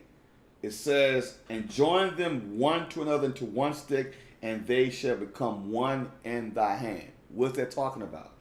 What does this symbolize? Y'all should know this. You should know. I hope you know. Yeah, that's her name. Valencia Gomez. Yep, you're right. Yeah, it's madness. Northern and Southern Kingdom becoming one again, exactly. The tribes coming together. What does it represent, though, brothers? Y'all go to camp? What does it represent? What is it talking about?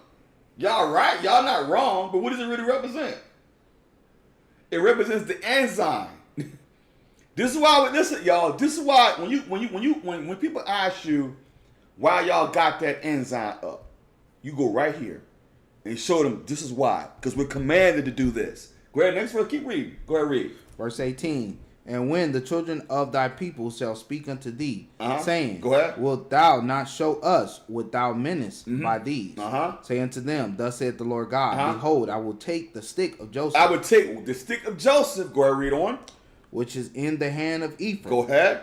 And the tribes of Israel his fellows, and will put them with him, even with the stick of Judah, and make them one stick, and they shall be one in mine hand. That's them coming together, future tense, but also represents the enzyme, brothers and sisters. That's why we have the enzyme. We show it when we have the class, because we're showing that one stick, you got stick of Ephraim, which is Joseph, and stick of Judah, which will be the southern kingdom, come together. They don't want that. Why y'all think they fighting so hard to keep us the black over here, the brown over here? Because when Ephraim and Judah come together, it's gonna be a wrap. When Ephraim is the head tribe of the northern kingdom, represents Joseph, mark for glory. You got Judah, represents southern kingdom. When we finally come together as a nation, it's gonna be a wrap, and they know that. That's why they want us fight against each other. Because the stick come together, we got the enzyme that symbolizes that. When you get the enzyme, it symbolizes it. That's why you can take it and show them it symbolizes it. They do not want, that's why do you think they fight against the enzyme so hard?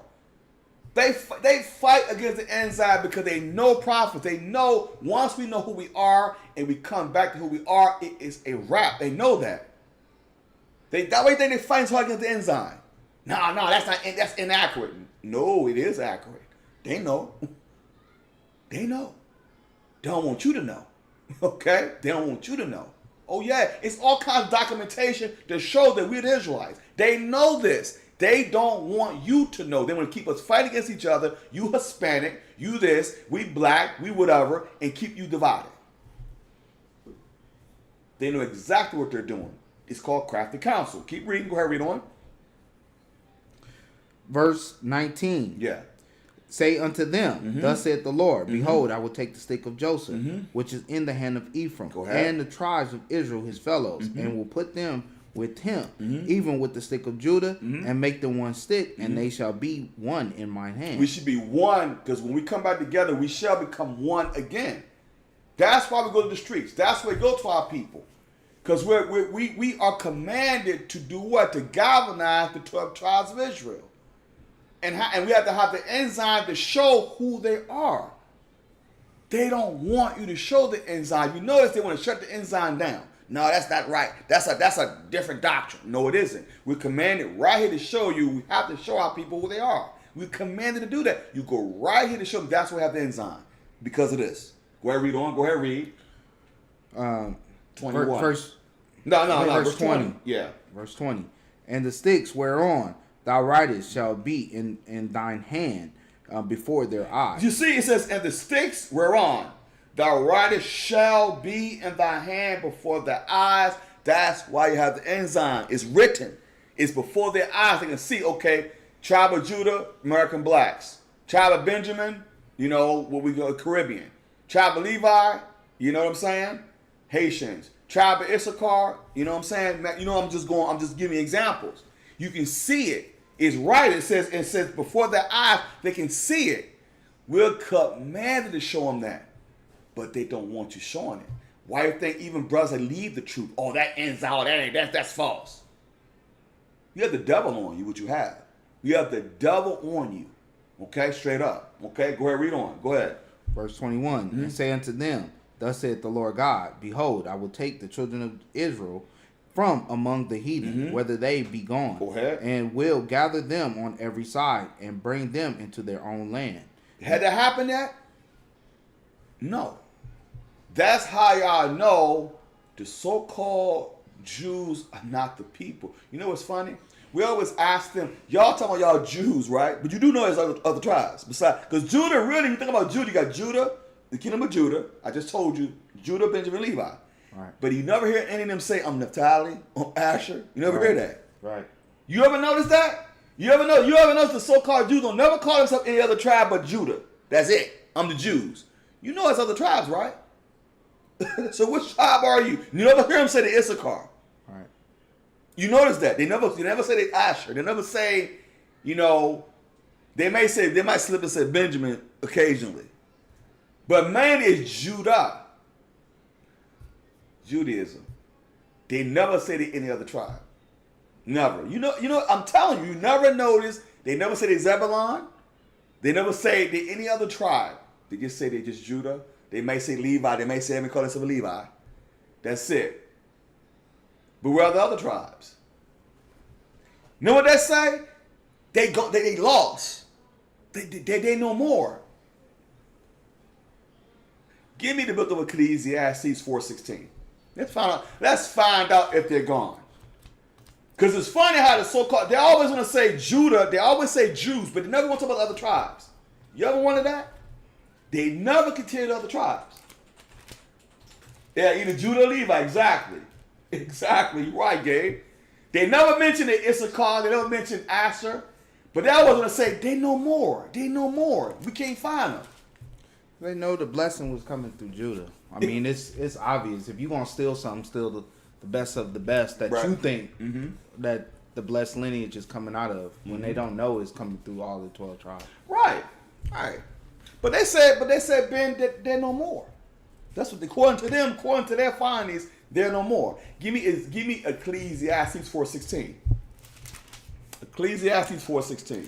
Ecclesiastes chapter 4, verse 16. There is no end. What? There is no end of all the people, even of all that have been before them. They also that come after shall not rejoice in him. Surely this is also vanity and vexation of spirit. There's no end to the people, so guess what? The other tribes are out there. That's why we go to the streets. We try to go global. Some brothers or some organizations are already going global. Bless their hearts. They're doing the work. And that's why it's imperative for us to go out there. There's no end to the people. That's, huh? What's up? We had something? Yeah. What you got? Romans chapter 11, verse 1. Go ahead. I say then, has God cast away his people? So that's the question Paul is asking. I say then, you know what? Since you said that, Ben, you're tricking me again. Since we're going to add something to that. Give me Jeremiah 31, verse 35. Then go to that. Matter of fact, read that first, then go back to that. All right. Because Paul asked a question. There was a lie. And we just proved there was a lie when we went to Ecclesiastes. But Paul, what did Paul say? Go to Romans 11 and 1. I say then, had God cast away his people? That's the question. Had God cast away his people? Because that's a lie today that they're telling you. Like I told you about the so-called Jews. They don't want to say they're Judah or Levi. They never want to say they Ephraim, or they never want to say they are, the daggone Mormons won't say they Ephraim, though they try to get slick too. The Mormons think they slick. Yeah. They don't say they Issachar or Asher, any other or Zebulun or other tribes. They don't say that. They also want to say they. So it's saying. Go ahead. What did the Bible say? I say then, has God cast away his people? God forbid. God forbid, which means no. Go ahead. Read on. For I am also an Israelite. So Paul said, "I'm also an Israelite." Go ahead. Read on. Of the seed of Abraham. Of the tribe of Benjamin. The tribe of Benjamin. Why did Paul ask that question? Jeremiah chapter 31, verse 35. This is the reason why he asked that question. Jeremiah chapter 31, verse 35. Thus saith the Lord, which giveth the sun for light by day. You see the sun. We felt the sun today, didn't we? We felt that bad boy. We see the sun by day. Go ahead, read on. And the ordinance of the moon and of the stars for light by night. Well, it's a new moon, so we shouldn't see the moon anyway. It's going through the cycle, recycling itself. So you see the stars, though. You see these ordinances. You see them. Go ahead, read on. Which divideth the sea when the waves thereof roar. The Lord of hosts is his name. Go ahead. If those ordinances depart from me, if before these me, ordinances depart, if they're gone, go ahead, read on. Saith the Lord, then the seed of Israel also shall cease from being a nation before me forever. For how long? Forever. So that means our counterparts, the other tribes, are still here. That's why we have to gather them together, O nation not desired, because they're here. There's no end to the people. We prove there's no end to the people, which means the other tribes are here. So you can't keep lying and saying, nah, the other tribes are not around. No, there's no end to the people. And we just prove if the ordinance of the sun, the ordinance of the moon, the stars, if they depart, Israel shall no more be a nation. And therefore they're still here. And therefore the 12 tribes are still here. So that is a lie. Okay? Go back to Ezekiel 37. And I want that verse 22 now. So much for the lie that the 12 tribes, the other tribes are no more. So much for that lie. Ezekiel chapter 37, verse 22. And I will make them one nation in the land upon the mountain of Israel. And one king shall be king to them all. And they shall be no more two nations. Neither shall they be divided into two kingdoms anymore at all. So now he's saying it's a future tense. We shouldn't be two nations. Two nations. Even though we one nation. But we were split, right? After Solomon. Go ahead, read on. You said one king, right? Go ahead, read on. What king is that? Go ahead, read it. Neither shall they defile themselves anymore with their idols. They just like our northern kingdom, brothers, sisters. They would not be having riotous living anymore. They would not be, celebrating, have paganism. They wouldn't be having the idols, idolatry. They won't have the riotous living anymore with the prodigal son. Go ahead, read on. Neither shall they defile themselves anymore with their idols, nor with their detestable things, nor with any of their transgressions, but I will give them out of their. I will save them. I will save them out of all their dwelling places, wherein they have sinned. Had that happened yet? Have we been saved yet? Last I checked, we're still in captivity. That's how y'all know prophecies in the Old Testament haven't been done yet. That's why it blows my mind. People keep saying the Old Testament. No, this is a future tense. This hadn't happened yet. Go ahead, read on. Wherein they have sinned, and will cleanse them. So shall they be my people, and I will be their God. Go ahead. And David, my servant, shall be king over them. Is that? Hold on, wait a minute. David? Are you sure about that? Is David living here? Negative. So who's this talking about? Y'all should know it's Christ. Because it means beloved, right? So it says, so it's telling you, read again, what he's saying, who? And David, my servant, shall be king over them, and they all shall have one shepherd. Who's that one shepherd? The chief shepherd himself. Go ahead, read on. They shall also walk in my judgments, and observe my statutes, and do them. And do them. Next verse is the key. Verse 25. And they shall dwell in the land that I have given unto Jacob, my servant. Wait a minute. That's how you know that those people over there today are imposters. Because the Lord thy God didn't set them up. They set themselves up. He says, and they shall dwell in the land that I have given to them. Given to Jacob, my servant. Go ahead, read on. Wherein your fathers have dwelt. Go ahead. And they shall They say they shall. It hadn't happened yet. It's future tense. They shall do what? And they shall dwell therein. Even they and their children and their children's children forever. How long? Forever. Go ahead. And my servant David shall be their prince forever. That's called him a prince. It was called him a prince. He was king, prince, my servant.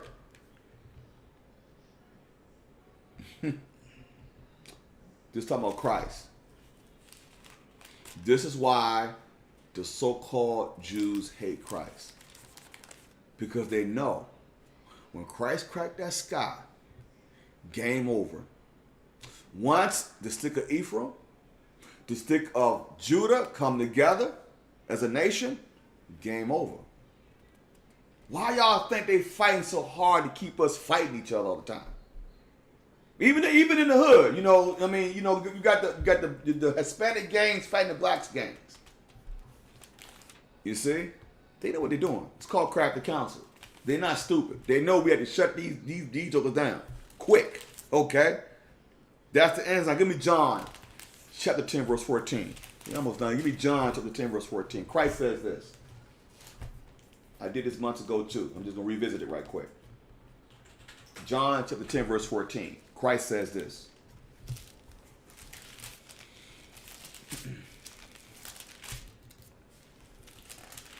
John chapter 10, verse 14. John chapter 10, verse 14. I am the good shepherd. I am the what? I am the good shepherd. And know my sheep.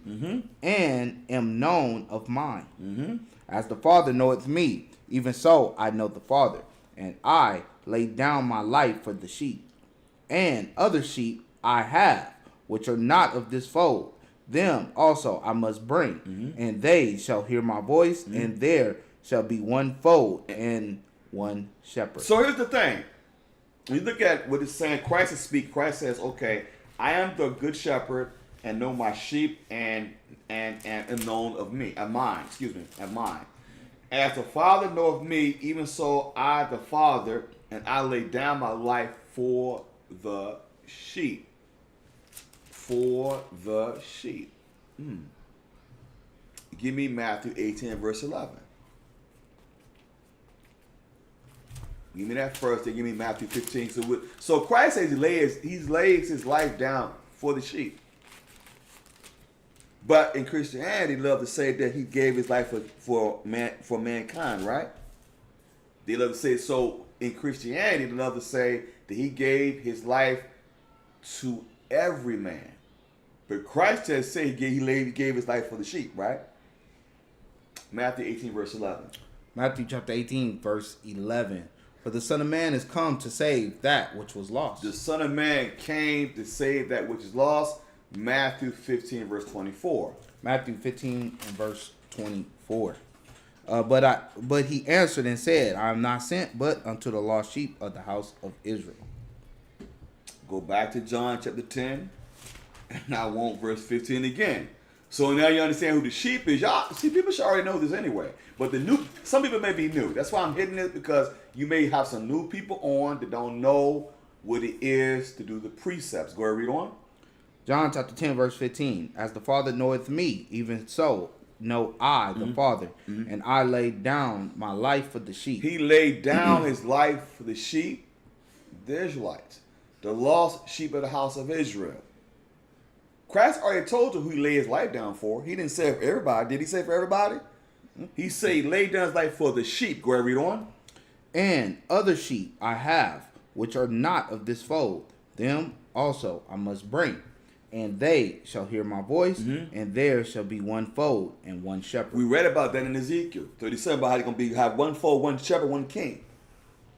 So it's letting it be known, other sheep I have, but not of this fold. We have all the other sheep scattered on the four corners of the earth. That's why it's important for us to have the enzyme. It's important for us to push the truth globally. It's very important. That's why we have to do this at a high level. That's why it's important for us to keep pushing the truth, everybody, to the apocalypse. Because they do not want the two sticks coming together. They don't want that. Because they know once those two sticks come together, it's a wrap. They know that. They're not stupid. From there, give me the book of Matthew 10 and 5. Christ says this too.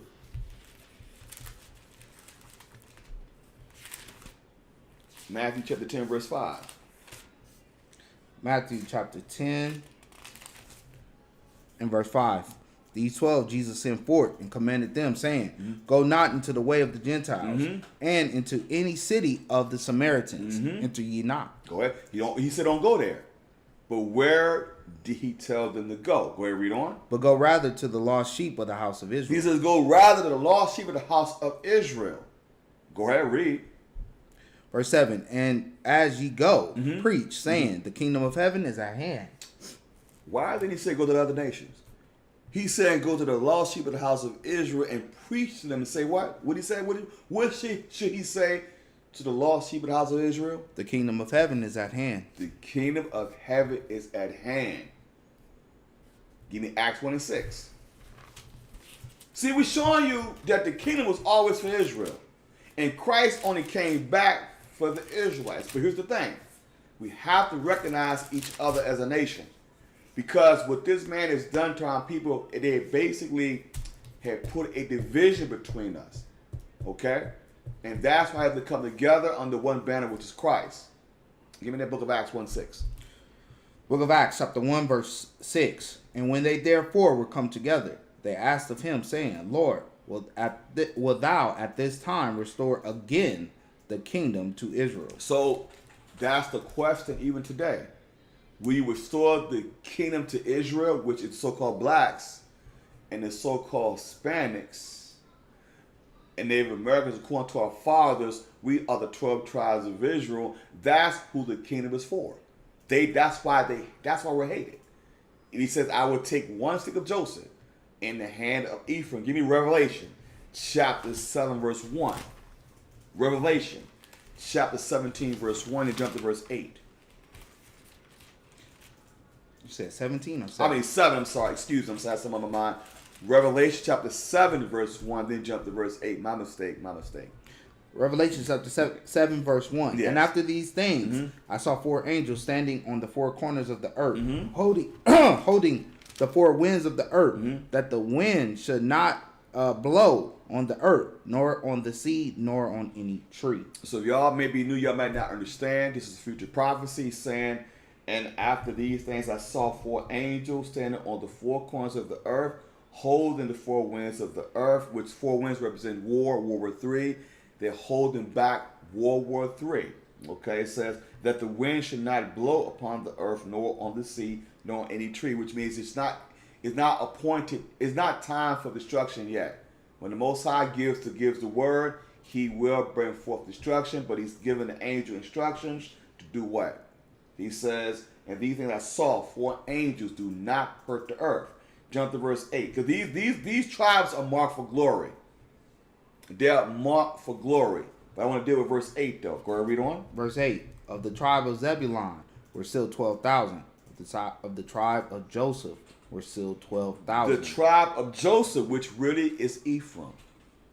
It's because it's the tribe. These tribes are marked for glory. Okay, he says what? They were still what? Of the tribe of Joseph was still 12,000. Mm-hmm. Of the tribe of Benjamin was still 12. So y'all should be able to read the tribes were sealed. These tribes, we have Joseph, which is really Ephraim, because it goes hand in hand. He's representative. Okay, but these tribes are marked for glory. But on the ensign, we may have Ephraim, but it's still Joseph. Okay, same thing. It's just he's representing. See, that's how you understand the prophecies. What's going to happen? Okay, all right. That's the most important thing. But stay in Revelation chapter 12, verse 15. Revelation chapter 12, verse 15. We're almost done. Because here's the end result. See, once the blacks and Hispanics and Native Americans come to who we are, the nation is going to hate that. That's why they don't want to see the camps.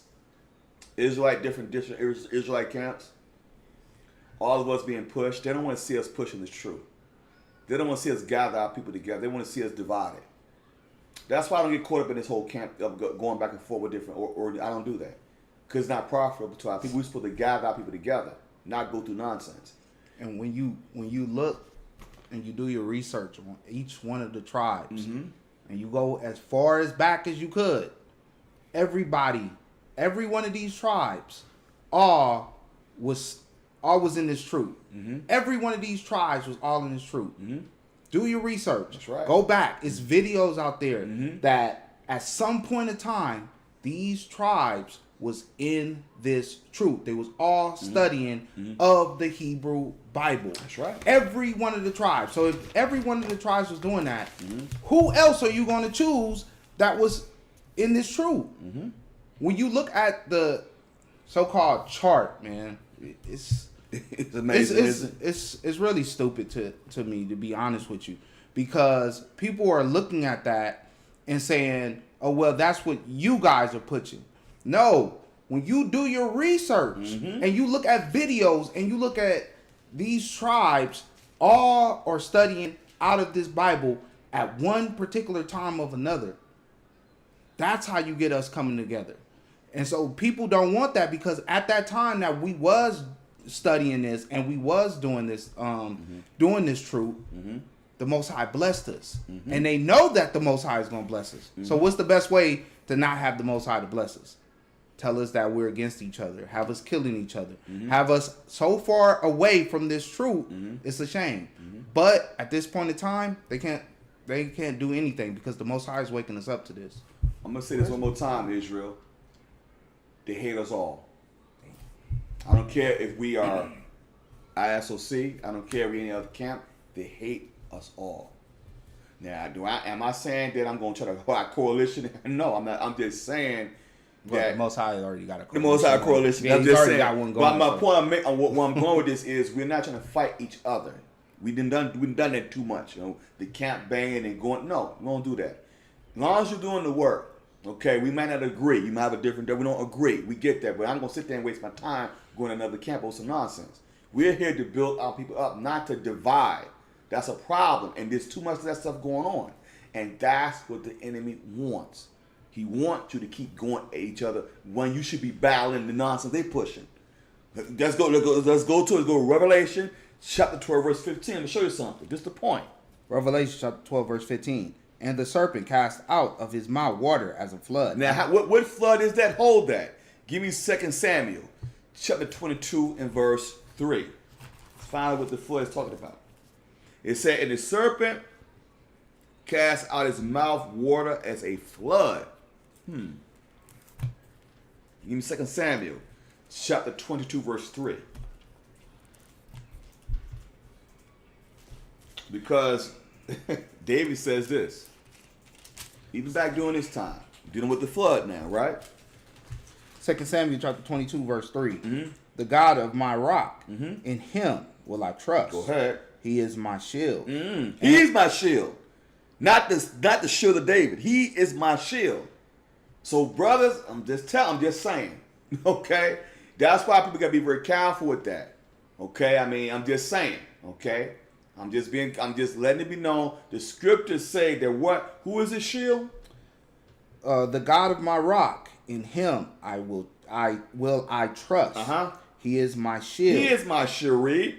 And the horn of my salvation. Horn represents a king. But remember something, the king came out of this is Christ. The horn of our salvation. Go ahead, read on. My high tower and my refuge. My Savior, thou savest me from violence. Save me from violence. Go ahead, read on. I will call on the Lord, who is worthy to be praised. So shall I be saved from my enemies. That's salvation, to be saved from your enemies. Read on. When the waves of death. When the what? When the waves of death. When the waves of death. Go ahead, read on. Compassed me. The floods of ungodly men. The what? The floods of ungodly men made me afraid. So the floods of ungodly men is the doctrines of devils, such as Christian insanity, Islam, politics. That is the flood that's being pushed. Go back to Revelation chapter 12, verse 15. Because the serpent cast out the falsehoods, the floods of ungodly men. That's what went back to David to show you that even back then that was going on. Okay, what does it say? Revelation 12, verse 15. And the serpent cast out of his mouth water as a flood. After the woman. After the what? The woman. Go ahead. That he might cause her to be carried away of the flood. Because the falsehoods of ungodly men is going to cause you to get caught up. If you're not stable in this. But who is the woman? From there, give me Isaiah chapter 54, verse 5 and 6. Let's find out who the woman is talking about. Because the serpent cast out of his mouth water as a flood, falsehoods, different doctrines, to try to get you off your mark, right? And it says, after the woman. So who is the woman? Isaiah chapter 54 and verse 5 and 6. Let's find out who that is. Isaiah chapter 54, verse 5. Go ahead. For thy maker is thine husband. The Lord of hosts is his name. Go ahead. And my Redeemer, the Holy One of Israel. The God of the whole earth shall he be called. Verse 6. For the Lord had called thee as a woman, forsaken and grieved in spirit, and a wife of youth, when thou wast refused, saith thy God. So Israel, go back to Revelation 12, verse 15 again, and go to verse 16 after that. So y'all have to understand the flood is falsehoods of ungodly men. And the example would be like politics, what they call it. And also you're dealing with different doctrines of devils, those different things, paganism, that's the flood. They could cause a woman to be carried away in nonsense if she is not stable. Go ahead, read on what the Bible says. Go ahead, read. Revelation chapter 12, verse 15. And the serpent cast out of his mouth water as a flood after the woman. Go ahead. That he might cause her to be carried away of the flood. Go ahead. And the earth helped the woman. How did the earth help the woman? Hold that. Psalms chapter 85, verse 11. How did the earth help the woman? We hit this before. I want to refresh your memory. Okay? Refresh your memory. How did the earth help the woman? And the earth helped the woman. How did the earth help the woman? Psalms chapter 85, verse 11. Psalm chapter 85, verse 11. Truth shall spring out of the earth. What? Truth shall spring out of the earth. So truth, the earth is the people. You see various organizations, not just here, different organizations pushing truth at a high level, doing globally. It says truth shall spring out of the earth. It's being pushed at a high level. That's why it's a threat. They do not want you pushing the truth to a high level. Go ahead, read on. And righteousness shall look down from heaven. That's it? That's it. Go back to Revelation 12, verse 16 now. Revelation chapter 12, verse 16. And the earth helped the woman. The earth helped the woman. Go ahead, read on. And the earth opened her mouth and swallowed up the flood, which the dragon cast out of his mouth. So now, how did it swallow up the flood? This truth. Does truth swallow up the lies? That's why they hate all Israelite camps. Not just, listen y'all, they hate us all. That's why it makes no difference why you fight each other when they hate us all. We may have differences, cool. Okay, we may not agree. Okay, fine. But to tell you the truth, they hate us all. So let's stop. So we can't get caught up in the nonsense. Focus on the work at hand. That's our job, is to wake our people up. It should be. From there, give me the book of finish up on Revelation 12:17 now. Revelation chapter 12, verse 17. Go ahead. And the dragon was wroth with the woman. The dragon was wroth, was angry. They're angry with us. They don't want to see us push this truth. The dragon is wroth with the woman. Angry. They hate this truth. They hate it. How do we know the dragon is wroth? Hold that. Give me the book of Matthew 24, verse 9. How do we know the dragon is wroth? Wroth means angry. The dragon is angry. There they go pushing that daggone truth. There they go put their cult. Oh, they are, listen, a cult is something you can't get out of. You can get kicked out of this organization. You know, nobody's gonna hold you. We don't hold people hostage. Okay? So a cult, that's one of the tactics to keep you from the truth by calling us a cult. We're not a cult. Come on, that doesn't make any sense. Okay? Go to it. Said Matthew 24, verse 9. How is the dragon wroth with the woman? How's the dragon wroth with the woman? Matthew 24, verse 9. Matthew chapter 24, verse 9. Then shall they deliver you up to be afflicted, and shall kill you. And shall do what? And shall kill you. Uh-huh. And ye shall be hated of all nations for my name's sake. You should be hated of all nations for my name's sake. That's how the dragon is wroth with the woman. Why? Because they want to push propaganda. They say that we're a hate group. They say that we are a cult. See, these are things they use as propaganda because it's wroth. Go back to Revelation 12, verse 17 again. Because that's a tactic they use. Use it all the time. Say, okay, they're a hate group. How are we a hate group? We don't hate nobody. We're not trying to hurt nobody. Okay? But that's propaganda. Go ahead, read on. What the Bible said? Revelation chapter 12, verse 17. And the dragon was wroth with the woman. Uh-huh. And went to make war with the remnant of her seed. Of her seed. Women don't have seed. That's how you know.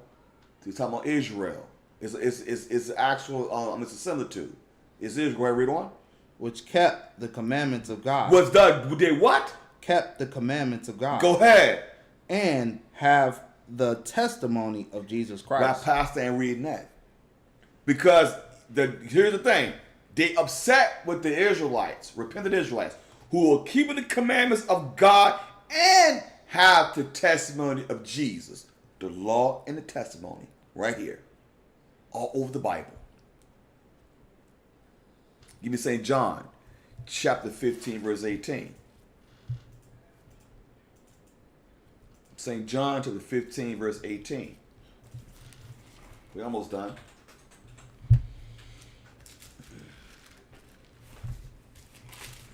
We're almost done, people. You know, it's amazing when you look at the tribes, man.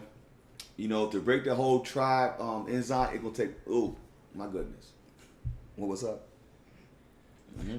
St. John chapter 15, verse 18. If the world hate you, ye know that it hated me before it hated you. Because the world hates what we're doing. They hate Christ. They don't stand for Christ. So Christ is saying, if the world hate you, you know that it hated me before it hated you. Go ahead, read on. Verse 19. If ye were of the world. If you were of the world, sinning willfully, out here being a savage. If you were of the world, go ahead, read on. The world would love his own. The world will love you. But because you keep the commandments and you stand strong in this truth, the blacks and Hispanics and Native Americans coming together, you become a threat. And they hate that. Go ahead, read on. But because ye are not of the world. Because you're not of the world. Out here sinning, being a savage, because you're not a part of that. Go ahead, read on. But I have chosen you. You did what? But I have chosen you out of the world. Therefore the world hated you. That's why the world hates you. Because he chose you out of the world. And that's for the tribes. You know, it's amazing how people have to come together under one banner of Christ. Get in the book of Revelation, chapter 3, verse 5, then jump to verse 12. We have to overcome ourselves, everybody. You know, it's something about, you know, our people. We have to come, we're the salt of the earth. We have to act like it. Because the salt gonna lose its savor. It really is. So Revelation, chapter 3, verse 5, then jump to verse 12. Revelation chapter 3, verse 5. He that overcometh. Do what? He that overcometh. What are you overcoming? You have to overcome yourself. We are our own worst enemy. We're the ones that gonna prevent ourselves from getting the kingdom. We have to overcome us, because we all have a sinful nature. He that overcometh the world. Go ahead, read on. The same shall be clothed in white raiment, and I will not blot out his name out of the book of life, but I will confess his name before my Father and before his angels. That's what you want. That's the pinnacle of the movement. That's what you're fighting for. That's the reason why you should be fighting for. Jump to verse 12. Verse 12. Him that overcometh. You what? Him that overcometh. It says it again. He that overcometh. The world overcome you. Because you have to overcome your own. You have to overcome us. Overcome the sinful nature that we all have. Go ahead, read on. Him that overcometh will I make a pillar in the temple of my God. Don't you want that? Don't you want to become a pillar of the temple of the Lord God? Don't you want that status? Isn't that what you're fighting for? You should be. If you're not, shame on you. Shame on you. Go ahead, read on.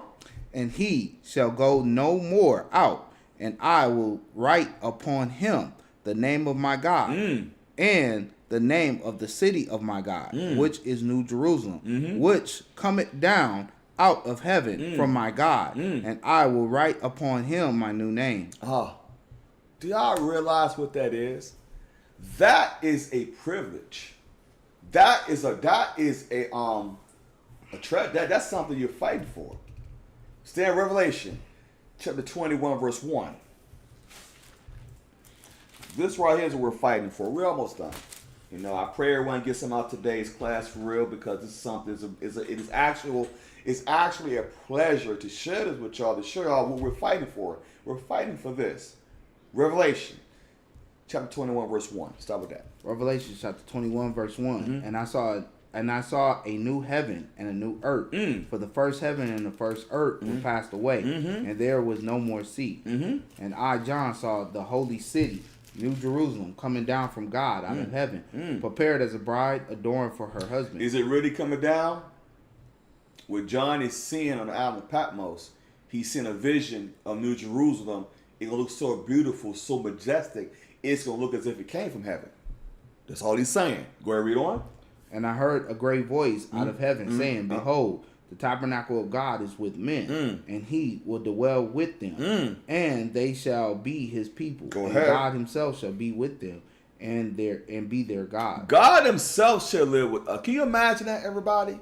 That is a do you realize that's just it's something to even think about. You couldn't even fathom it. You know? To be able to be with the Most High himself. He gonna dwell with men. And then, you know, heaven gonna be on earth. That's a rulership. Go ahead, read on.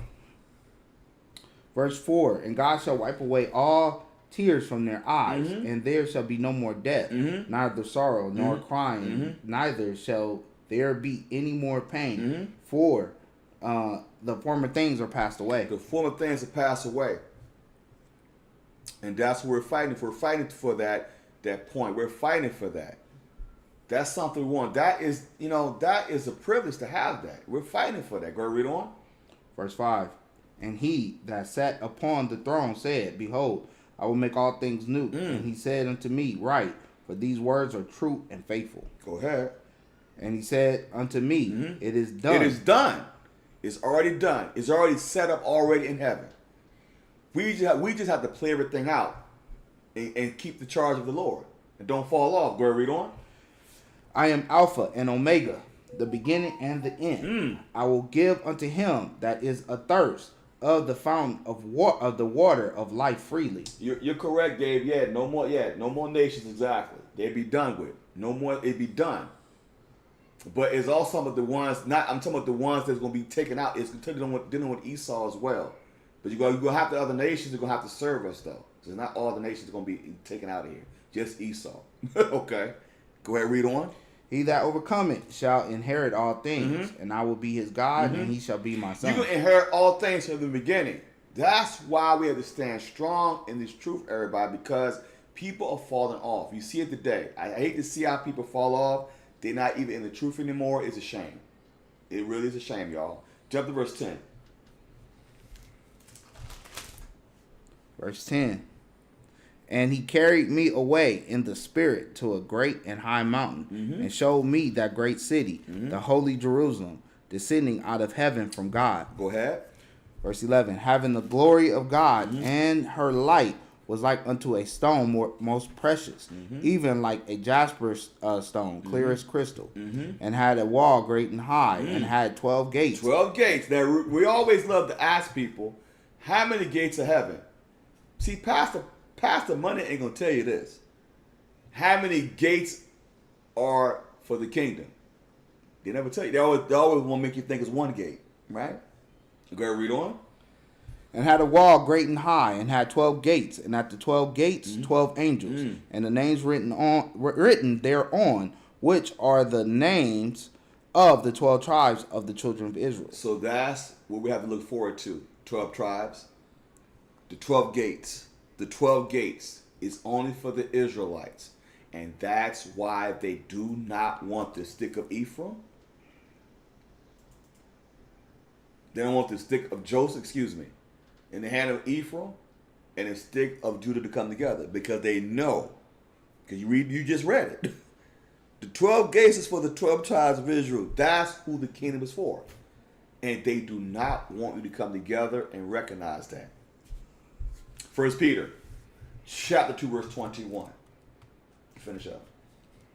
1 Peter chapter 2 verse 21.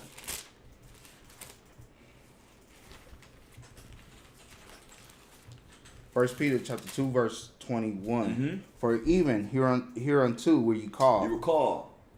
It's a privilege, y'all, to do this work. You know what I'm saying? It's no coincidence that you was on this class. You were called. Go ahead, read on. Because Christ also suffered for us, leaving us an example, Go ahead. that ye shall follow his steps. We follow Christ as the Bible is written. Go ahead, read on. Who did no sin, neither was guile found in his mouth. Who, when he was reviled not again. When he suffered, he threatened not, Go ahead. but committed himself to him that judgeth righteously. He committed himself to the omnipotent one, the Father of spirits. The book of Acts, chapter 5, verse 29. The book of Acts, chapter 5, and verse 29. The book of Acts, chapter 5, and verse 29. Then Peter and the other apostles answered and said, we ought to obey God rather than men. We ought to obey God rather than men. Listen, y'all. It's been a pleasure to share this word with y'all. We pray y'all got something out of today's class. Hope y'all enjoyed the new moon. Stay strong, Israel. Listen, we all we got. You know, we'll give the Most High Christ all the praise and glory for giving us the privilege to share this word with y'all. Hope y'all was edified and you learned something from this class. Also, I'm going to give a shout out to other elders, the bishops, the deacons, the priests, the women out there doing the great works. Keep up the great works, everybody, because Israel, we got. And listen, come join the force. Come join the family, because the labors are few, but the harvest is great. It's a beautiful thing, y'all. Please send up your alms. Help us build a nation. Your donations are very much appreciated. Please send your alms, because we definitely need the alms to help the people. And that's what this is about. Most important thing, y'all. So I hope y'all enjoyed the rest of the new moon. You know, enjoy yourselves, because we know it's hot out there. So please stay hydrated and be careful out there. But let me just say this. We're about to do what we call the breaking of the bread. All right? We're about to do what we call the breaking of the bread. I'm going to put a disclaimer out there for people who may be new. Okay? This is called the breaking of the bread. This isn't Catholicism. This isn't communion. What this symbolizes, y'all, is this. And you have to be 20 and up anyway to do it this way. 20 and up to do it as the age of a man and a woman, all right? When you do the breaking of the bread, you symbolize that you understand for yourself 100% that this is the truth, okay? You understand it for yourself. Not because we're saying it, because you know for yourself that this is the truth. We don't have a heaven and hell to put you in. It's up to you to understand this for yourself. We just guide you. Now, here's the point. Now, the reason why I say it's very important to know why you're doing what you're doing is because here's the thing. Once you partake in this, brothers and sisters, that means you recognize yourself. This is 100% of the truth. Now, if you fall off and go into the world and just go back out. Let's say, let me use an example, go to Christianity, back into the world, or just straight up being wicked. What you will have done, you blaspheme the Holy Ghost. What that means, if you do that, you will never forgive it in this world or the world to come, which means the Most High God will kill you. So please, if you're not sure, do not do this because this is serious. Okay? 1 Corinthians chapter 11, verse 23. 1 Corinthians chapter 11, verse 23. For I have received of the Lord, which also I delivered unto you, that the Lord Jesus, the same night which he was betrayed, took bread, and when he had given thanks, he brake it and said, Take, eat, this is my body, which is broken for you. This do in remembrance of me. After the same manner also he took the cup when he had supped, saying, This cup is the New Testament of my blood. This do ye oft as ye drink it in remembrance of me. For as often as ye eat this bread and drink this cup, ye do show the Lord's death till he come. Wherefore, whosoever shall eat this bread and drink this cup of the Lord unworthily shall be guilty of the body and blood of the Lord. But let a man examine himself, and so let him eat of that bread and drink of that cup. For he that eateth and drinketh unworthily eateth and drinketh damnation to himself, not discerning the Lord's body. Verse 30.